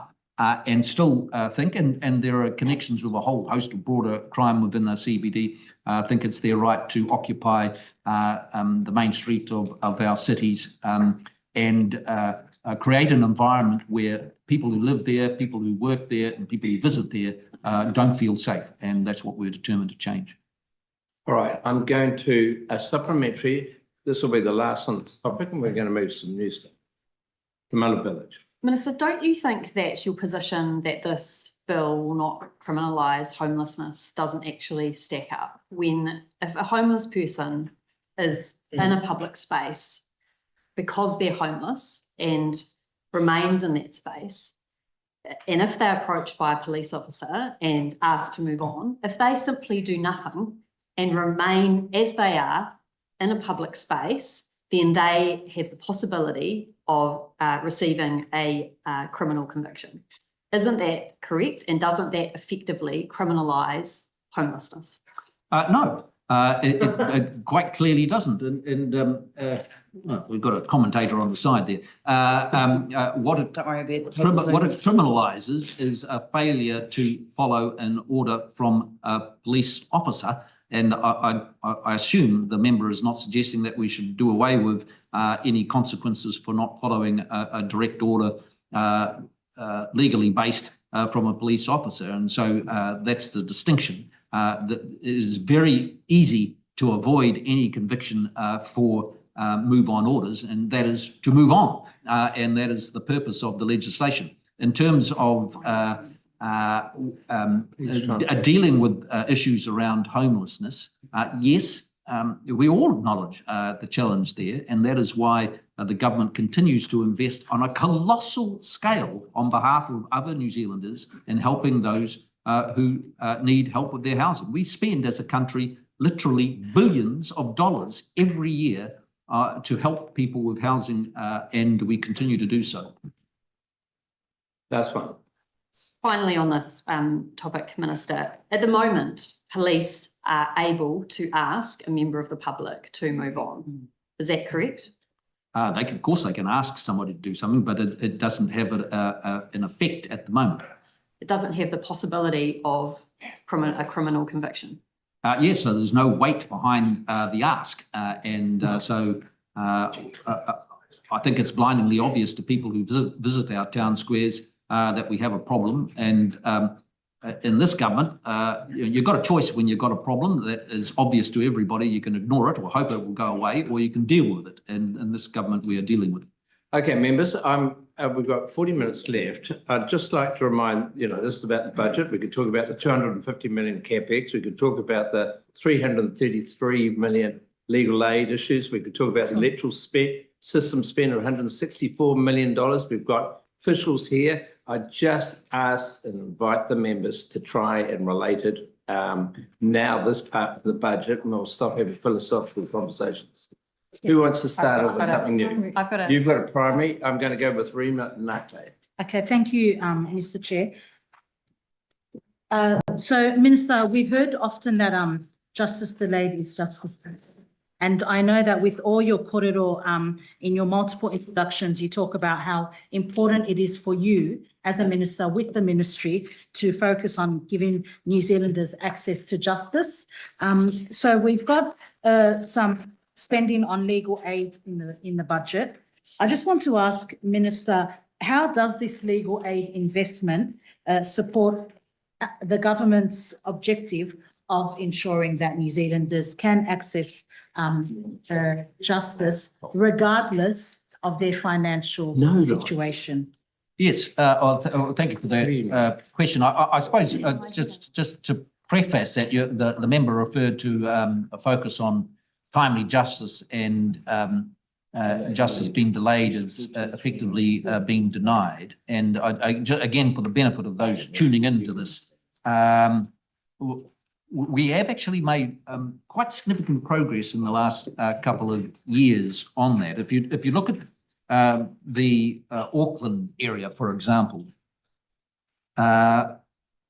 only when we came in February 2024, only 71% of cases were being heard within the appropriate timescale that has been sort of identified across the justice sector as a reasonable time for a particular kind of offences. 71%, so 29% were beyond that. We've increased that figure to 82% so far, which is, and every percent that goes up, so the latest info is 85. That's for the national. For the national, but for Auckland. And so every percent that we increase is hard work. And I just want to take the opportunity right now to thank the many thousands of people working across the justice system, including the judiciary, but the court workers in the Ministry of Justice, the registrars, but also the corrections and police, and the many people working through the legal aid system, are all contributing to an effort to deal with very big backlogs. So backlogs in the court cases have dropped by 26% since 2023. So that's a huge drop. So we're making some progress. One element of that, and it's all intimately linked with the whole legal aid budget. And so the issue that we've had with legal aid is that we've had a big increase in spending on legal aid, well in advance of inflation. So it's gone up significantly. We can give you the exact figures, but it's increased much faster than inflation. And yet there is still a real sense from the sector, particularly the legal aid providers, that there isn't enough money and there's real pressure on the system. So they want even more. But of course, we're trying to live within our means as a government, and so we've got to be careful about how we do that. So we've got a real focus on not just dealing with you can't just look at legal aid in isolation, of course. You need to look at it in the context of the broader justice sector. So one of the most useful things we're doing, of course, is the digitising process, which will make the whole system much more efficient. And that'll be great. Then we need to look at the legislative context. So we've got a program of work underway at the moment, which is looking at some gritty things such as thresholds for jury trials, which have a massive implication on the cost. If you go through a jury or through a judge alone trial in terms of legal aid costs, a massive difference. And so that's part of the equation. So this budget, what we've done is we've put another $30 million into the legal aid budget to keep things going at a reasonable level over the next 12 months. But we've got a furious effort underway across the sector, involving all the key players to think more radically about how we can get the whole system more efficient and take some pressure off that legal aid budget. So that the amount that we put into it achieves more outcomes. I don't know if there's anything you wanted to add on that, Dave. No, I think that covers it. The legal aid spend, as the Minister says, has gone up in the civil jurisdiction. It's gone up by 42% since over the last 5-6 years, by 34% in family, and in criminal between 23 and 76%. And that's driven by a lot of things. Yeah, it's driven by many things that fundamentally mean that the system isn't working as well as it should. So the election rates on juries have increased. In Auckland, they're getting up towards 48% now, yet in Auckland, only 9% of those cases actually end up in a trial. And that means that before you get to that point, you have a whole lot of churn and additional change, and the bill for that obviously amounts as you go along. So we're looking to a process where we will work closely with the profession so that we can come up with solutions that are quite practical, recognising obviously that this is a whole system. So there's a clear set of judicial responsibilities in here that we have to be mindful to respect as well. And then there's the effort of all of the other agencies. So Minister says, and I think rightly so, that we've actually been making pretty remarkable progress in this space at a time when a lot of the pressures are going against us, but there's this big challenge in front of us, and it manifests. It's not all born in the legal aid system, but it manifests there where you see these costs going up. Yet the legal aid profession, the lawyers who work in it, will talk of a system that from their point of view is not working well at all. So we've got to recognise that we're spending more money for not better outcomes in the legal aid space. And can I ask, please, just a quick supplementary, is that maybe one of the reasons why it is time limited, so that you can monitor the progress or lack thereof and see how absolutely. Things... Absolutely. So we made the decision not just to extend that extra 30 million a year in perpetuity, because we really want a hard look at the situation. We had a 3-yearly triennial review of the legal aid system. They came up with suggestions, but I felt it didn't go far enough, and so that's why we're going through this program of work over the next few months. Yep, thank Members, you. I want to finish this thing on legal aid. I've got a number of supplementaries. I've got 3 to come. Next one from Camilla Village. Then I'm going to come to you. Minister, surely one of the reasons that the costs in relation to legal aid are projected to increase is because this government is passing legislation which increases the number of crimes which people can be charged with. For example, the move on orders that we've already covered, and the Crimes Amendment Act, which have significant implications for the number of people who are likely to be charged for more minor offences like theft. So surely, first of all, that is a factor in it.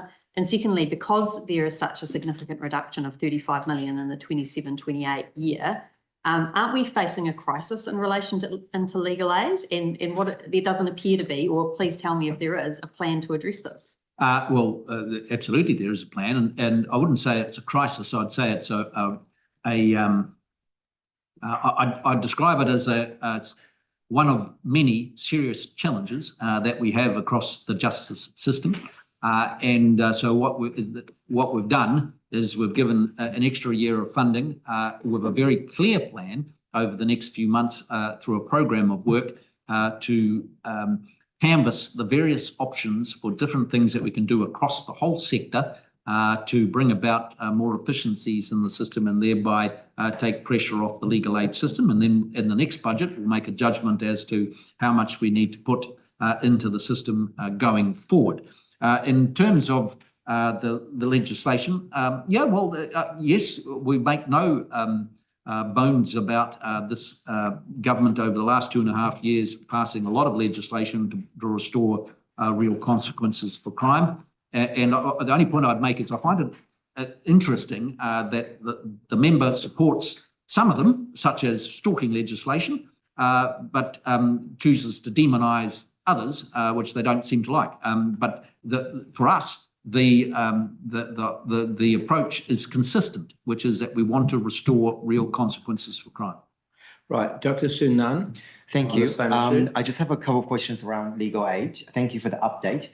Can I just check in terms of the continuation of the work program further on from the triennial legal aid review?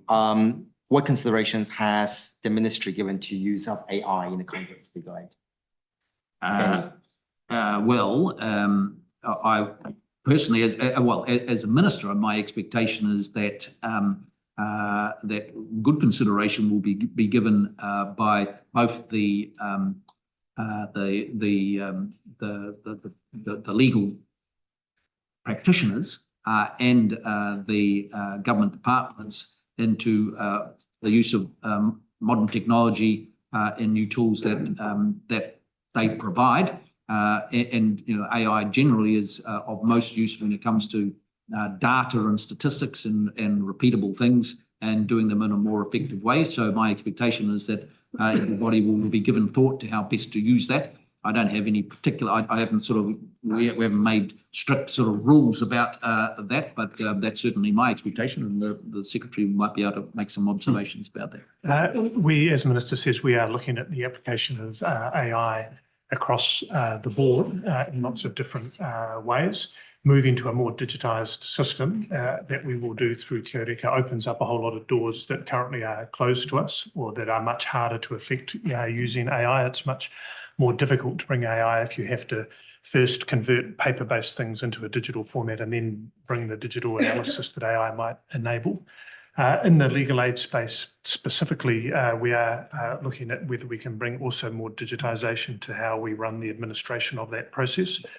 We would expect that in time, but I would note that this is in time, that will enable us to use technology much more effectively in terms of making sure that system runs very efficiently and effectively. So at that level, I think we will see the opportunity for the application of tools, but we're not currently, and in the plan for the next 12 months, we're not currently looking to make material changes to the using AI in that system. Just in terms of the funding for legal aid, as we have heard, there's been an increase in demand when it comes to legal aid. But was there a funding cut to the legal aid, despite the $30 million one-time, one-off injection? There's been an overall decline, particularly when we're looking at almost $8 million reduction in legal aid for family services. Well, I think that sums up the Greens. There's a 30 million injection, which they describe as a cut. So it's an overall cut. That's the actual data in the budget.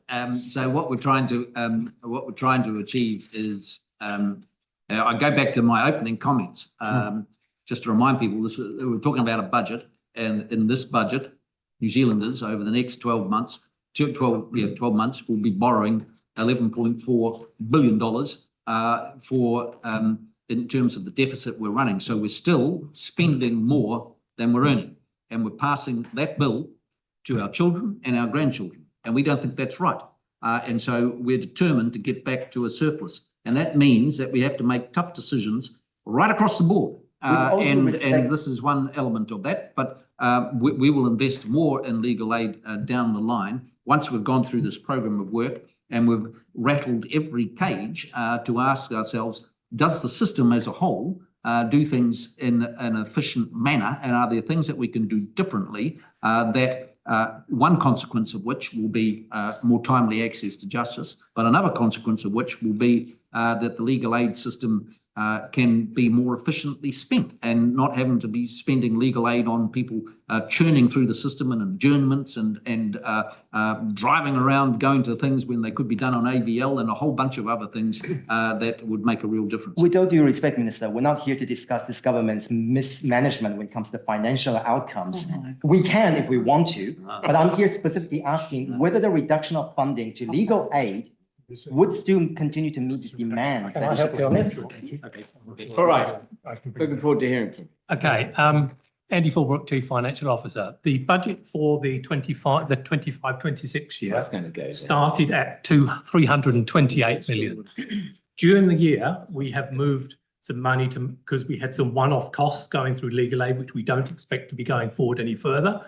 So the budget for 25-26 was increased from 328 to 338. So, and then for the forecast for next year, we believe our spend for the legal aid will be the 333. So that's the difference between those 2 years. All right, very good. clear. Now I've got I think the last supplementary on this issue, maybe two. So From Todd Stevenson, I want to finish off this topic and then we're going to move. probably for you, Mr. Kibblewhite. I get a lot of feedback around legal aid, particularly from lawyers. And I think you said you're going to be working with the profession. Are we going to see some change to legal aid rates? Because that's one of the issues. I mean, they basically haven't changed for quite a long time, and you're now getting cases are more complex, etc. So how are you looking at that? So the revenue that a legal aid lawyer gets comes both from the fixed rates that there are, and then it comes from the additional costs that they might bring and seek for additional reimbursement from. The fixed costs were lasted, they haven't been adjusted for quite a long time. Yes. The variable rem rates were adjusted in 2022.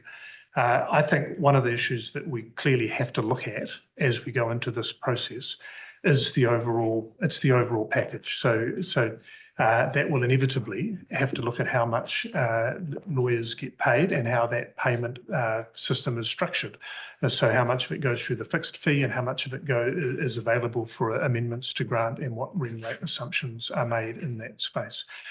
So I don't think we can not look at those things as we look through the system, because actually alongside the cost increasing, there are, what we heard in the triennial review is that this legal workforce is struggling for retention in places. Yep.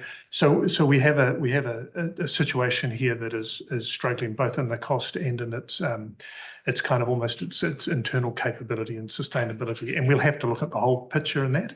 But clearly it has to be done within a funding envelope. That will mean we have to be looking at not just at how legal aid is structured in the broader system. So therefore the issues that the Minister identified around jury election rates. Yeah. And how some of those are tracking. We'll have to actually be looking at all of that. But of course, within that, we'll have to be thinking about how much lawyers get paid for all the things that they do. Thank you. Very last question on this issue. Thank you, Mr. Chair. I think it's going to the sort of systemic issue around legal aid rates, court congestion, access to justice. Are you working with the police to improve the disclosure system in conjunction with your digitalisation work? The reason I say this, having worked for a decade in courts across the entire country, people have to enter a plea if they have initial disclosure under Section 12 of the Criminal Disclosure Act. Initial disclosure is a summary of facts, a conviction history, and a charging document. There is no evidence is required. The election of judge-alone trial or jury trial has to be made at the time of the entry of a plea. So the default position is to preserve your position, elect trial by jury, and figure out what the evidence is. Well, we've had very strong feedback on that topic, and the member rightly identifies that you have to deal with this as a system. And my observation coming into it was that we've got police, you've got corrections, you've got the Justice Department, you've got the judiciary, and you've got the lawyers, and everybody blames everybody else for the problem. And so the best way to deal with that, of course, is to get everybody in the same room on a regular basis, which is what we do, and say, okay, well, how are we going to fix this? The police say, the defendants say the police aren't ready, and the police say, well, the defendants don't turn up, and square them off. So that's very much the approach we're taking, and so there's been a big effort on the police side through the Police Prosecution Uplift Program, which we've invested in Budget 25 to improve their levels of being ready. The question around the timing of the election of jury trials and how best to manage that is something that we're considering as part of this broader review, because I think that is an issue that's raised. So all of those things are very much on the table and part of the discussions. Okay, I'm excited to announce that we're moving to a new topic. Jamie Arbuckle. Minister, the biggest event of 2026, and I'm not going to be talking about football or rugby, but it's the election 2026 happening in November. Yes. $164 million allocated. My questions are around, it's not simply just normal spending, because the Auditor General reviewed in 2023, we did have issues around counting and processes. So how much of that money's been allocated to remedy some of those issues going into this election? Now, I'll get the exact figure. I have it in mind. It's about 28 million, but something in that area, but we'll get that confirmed.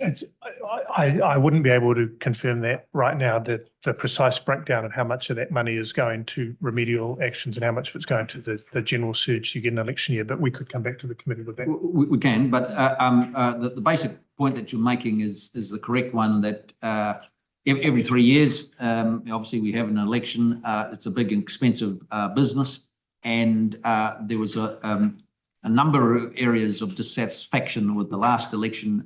Some mistakes were made, and there was debates about a number of things, and so we had a detailed review of that, and a number of recommendations were made. And the Electoral Commission is rectifying those issues and very focused on it. Another thing that's changed is, of course, that I've appointed a new chair of the Electoral Commission, Simon Moore, who I have a high degree of confidence in. And we've also extended the board, because it was a very unusual structure where you had the chief electoral officer, the chair, and one other person, three of them, who were effectively the board. And at the last election, through a number of illness, essentially, that one of those three was not available. And so it was quite a strange oversight. We're now extended that board to have a wider range of skills available, and I want to thank all the members across the House for supporting that. And I have a high level of confidence that that overall oversight will ensure that we get a very good outcome. Of course, the most important, well, there's a huge number of things that the Electoral Commission is focused on, and they're rightly independent, and we have a very good tradition of that in this country, and we hope to determine that. In terms of the outcome of the election, I can confidently predict that we'll win.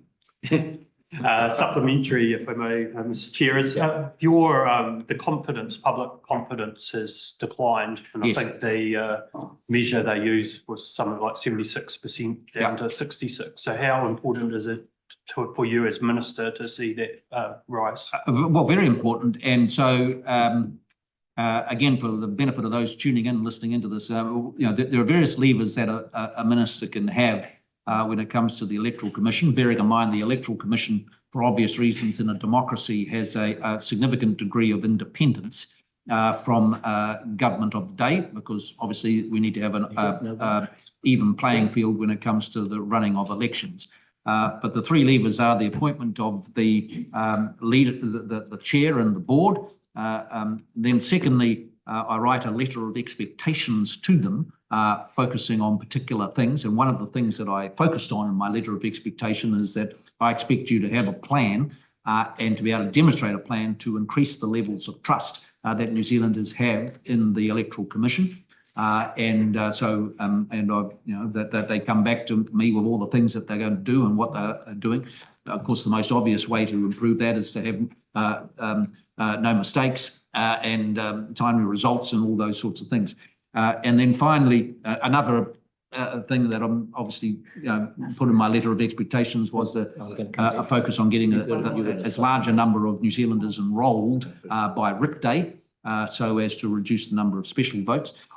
And then thirdly, of course, we have the option of legislative change, and every 3 years Parliament makes a few changes to the rules in order to make the whole system more efficient. And do you think those changes that have been legislated will make more timely decisions? Well, yes, I think it will, and there's been much discussion around that. But one of the primary reason given for, remember that we used to be able to get election outcomes in 2 weeks, and then it grew to 3. And all the advice I had was that if we did nothing, it would be heading towards 4. And people might say, well, why does that matter? Well, it does matter because the history of New Zealand in recent elections is most of them haven't, negotiations haven't been able to start on forming a government until the final results, because they shift around quite a lot between election day and the final results. And that leads to an extended period of uncertainty in our country. And we haven't to date have had a real crisis during that period, but you never know, we might. And so I think there is a real interest in getting a timely outcome. And so the main driver of that was the steady and very significant growth of special votes, which on average take about 10 times more time and effort to deal with. And they were just growing and growing and growing. And thanks to the previous administration, we were sending New Zealanders a very mixed message, which was to say, do your legislative duty, which is to be enrolled. Please get enrolled. But by the way, at the same time, we were telling them, but don't bother, because you can do it on election day when you turn up to vote. And most people were hearing the second message and not the first message. And so fewer and fewer people were enrolled in time. More and more people were enrolling at the electoral, at the box. And that was taking more and more time to get voted. And that's why we're changing it. Right, we've got a supplementary on the same issue. Yes, just on that last bit, Minister, can I just check, has the Ministry investigated automatic registration when a person is 18, which is both cheaper, as we've seen in other countries, but also a more effective way of getting people to register to vote? Yes, we have looked at that. And the Electoral Commission is looking at a process of how they modernise the election in a range of ways. So they've got more of the electronic enrolment. They'll be looking at more of that now, and there's a program of work that will lead in towards the 29 election as well. I'm specifically referring to automatic registration. So when a person turns 18, they are automatically registered. Here we are. I think that's something. Bring in the heavy hitters. There we go. We have looked at it. Yeah. There's one unique feature of the New Zealand electoral system that adds some complexity, which is that we have 2 roles. And so one of the things would be how you would make a call as to which role you automatically register someone on. So that's one of the tricky bits, but we have looked at it. And that's the one complication. If you automatically enroll people, which role do you automatically put them on? And a simple answer would be say put them all on the last question on the general role, and then give people the opportunity to shift. But then some people might say, well, that's not right, and so that is a technical quirk we've got. I understand. Thank you for that. But can I just check that other than that quirk, is that something that you are actively, the ministry is actively still pursuing? All right, cool. Cool. Now, we're coming back to Camilla Pillage with a new topic. Thank you. I want to talk about women's imprisonment. This has huge budgetary implications for New Zealand, not only in this budget, but in the future. The women's prison population has almost doubled under this government and is projected to rise by 63% over the next decade. And I want to ask the Minister, is that acceptable to you? And what are you going to be putting in place to ensure that this is the effect of this is mitigated, especially in relation to not only the fiscal costs, which of course the government will have to meet, but the huge social costs that will arise from having such a large number of women within our criminal justice system. I would remind the Minister that the vast majority of women who are imprisoned and who are charged are actually not charged with violent offences. Yes, my answers reflect the answers that I gave earlier around general prison population growth. We don't celebrate in more people being in prison. We don't want to have a much larger prison population in our country. We want to see fewer people in prison. But our focus as a government, of course, is primarily reducing the number of victims of crime. And our goal to reduce the prison population is to reduce crime first, and that will flow through to a lower prison population.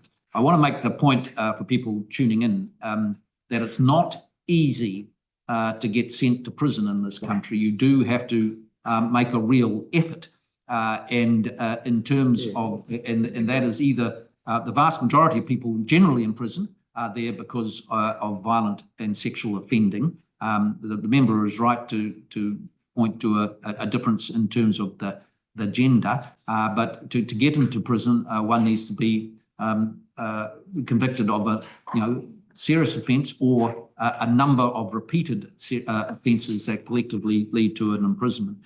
So I'm not happy with it. I'd like to have fewer people in prison, but we do want to see a reduction in offending. So supplementary to that, the Crimes Amendment Act that the Minister has put forward is one of the pieces of legislation which has been pointed to directly for the number of women likely in prison, likely to increase over the next decade. So I just wanted to ask his response on that. But also, there is a program in the budget on reducing disproportionality of Māori. And we know that Māori women are a disproportionately high level of the female prison population. So isn't there an innate contradiction in the programs that the Minister and the decisions that the Minister is making? On one hand, he's investing in a program to look at why more Māori are disproportionately in prison. And on the other hand, he's passing legislation which is likely to increase the number of those same groups of people who are incarcerated. Well, no, because we're very consistent and clear in our views that there do need to be consequences for crime, and in the context of retail crime, there need to be consequences for it. And what we saw as a country, I think people need to just cast their minds back to the chaos that we were seeing in the retail sector 2 or 3 years ago, and where people were encountering people coming out of supermarkets with trolleys full of food and not paying for it, and we needed to do something in that space. And there are a number of things, but there need to be some consequences for that. And so one of the things in the Crimes Act actually is something that will help on the point that the member is making. It introduces an infringement regime, which is a fine, rather than going through the court system and potentially, if one is convicted over and over again and not getting the message, ending up potentially in prison. The imposition of a fine at the start hopefully will actually send a clearer message that it won't be tolerated and there are consequences, and deal with the situation.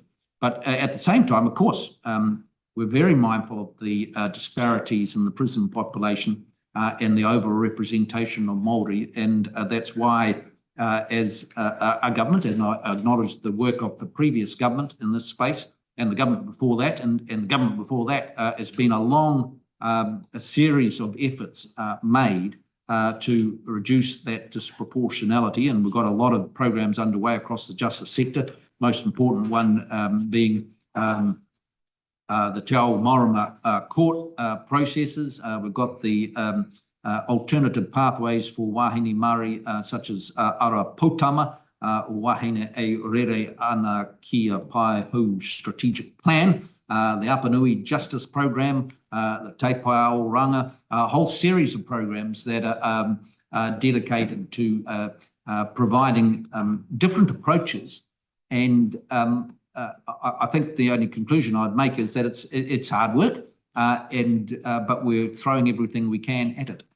Right, Dr. Sunan, just to finish this topic. Yep. Then we're going to come back to a new one. Just want to note to the Minister what mentioned in the end, Te Ao Marama has been paused while it's being reviewed.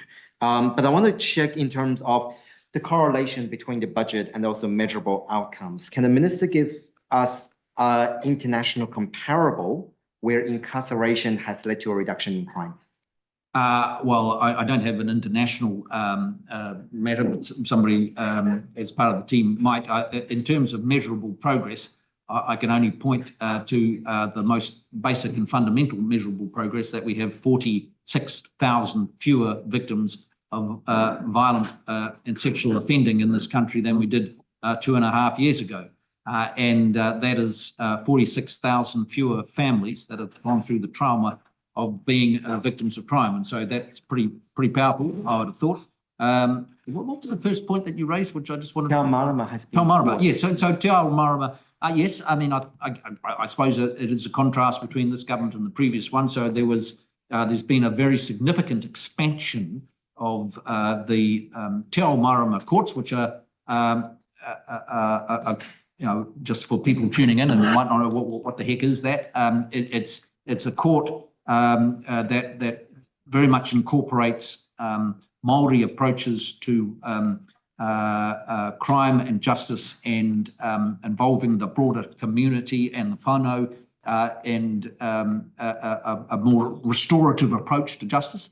And that was a court-led system that started off and has been sort of expanded into several different places. Now, there was a projection to keep on expanding it quite vigorously that we inherited. And I made the obvious point, well, hang on a moment, what evidence do we have of the difference that this is making before we expand? And so what we've decided to do is, and I think starting next year, a thorough assessment. We'll have enough time under our belt to be able to see, to get some measurable progress.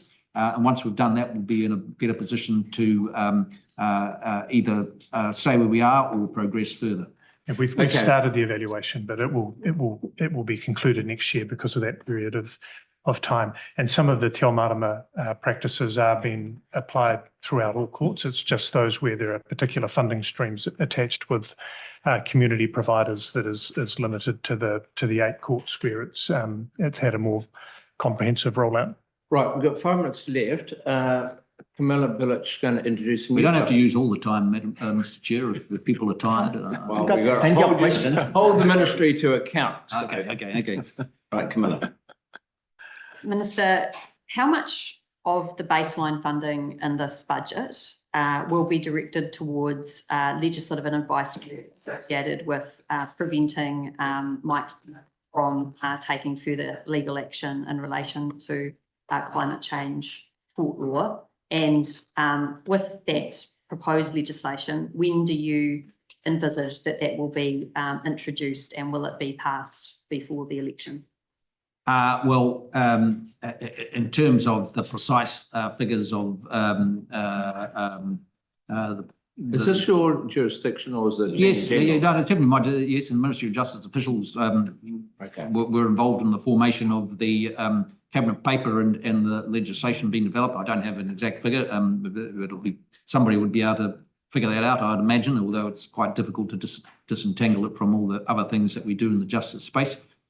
We did that, as is well known publicly, because of our concern around the risk of a parallel system developing, whereby businesses that were compliant with the government decisions around how we respond to climate change, and the system that was set up fully compliant with that, would potentially be liable for a parallel system that had been developed in the courts. And so we were determined to deal with that through legislation. In terms of the timing of its introduction into the House and it passing, those are still matters that are being considered within the context of the program of the House.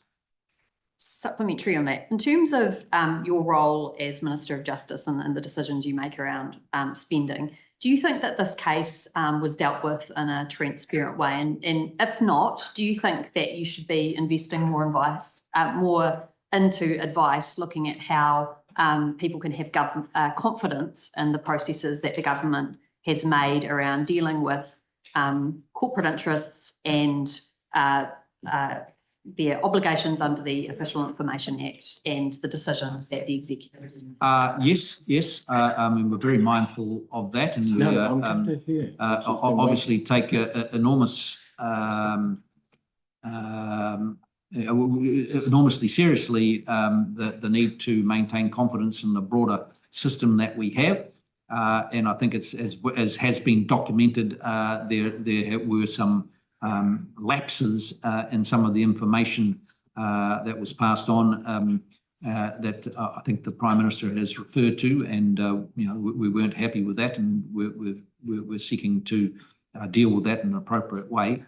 In terms of having access to people, of course, we're a small country where a lot of people have access to people. Mike Smith, the litigant, had access to ministers and as well. And so, that's part of how we work. But yes, there are probably lessons that have been learnt along that way. Right, now Rima Nakle has been the most patient person on this committee, so I'm going to allow her to finish off. Thank you, Mr. Chair. Minister, throughout Vote Justice, there is a lot of references to reducing victims of crime and you Reducing the number of victims. the number of victims of crime. And you've spoken a number of times about the stalking legislation, which was quite a milestone move. Minister, can you just clarify, because there seems to be some misinformation, what led to the stalking legislation being introduced and who made it happen? Well, Is this related to budget? all these things are a collective effort, but only point I'd make is it's something that has been called for widely for a long period of time. The previous administration obviously had priorities, but didn't get an opportunity to prioritise it. Try and keep it within the budget. And we did. And so part of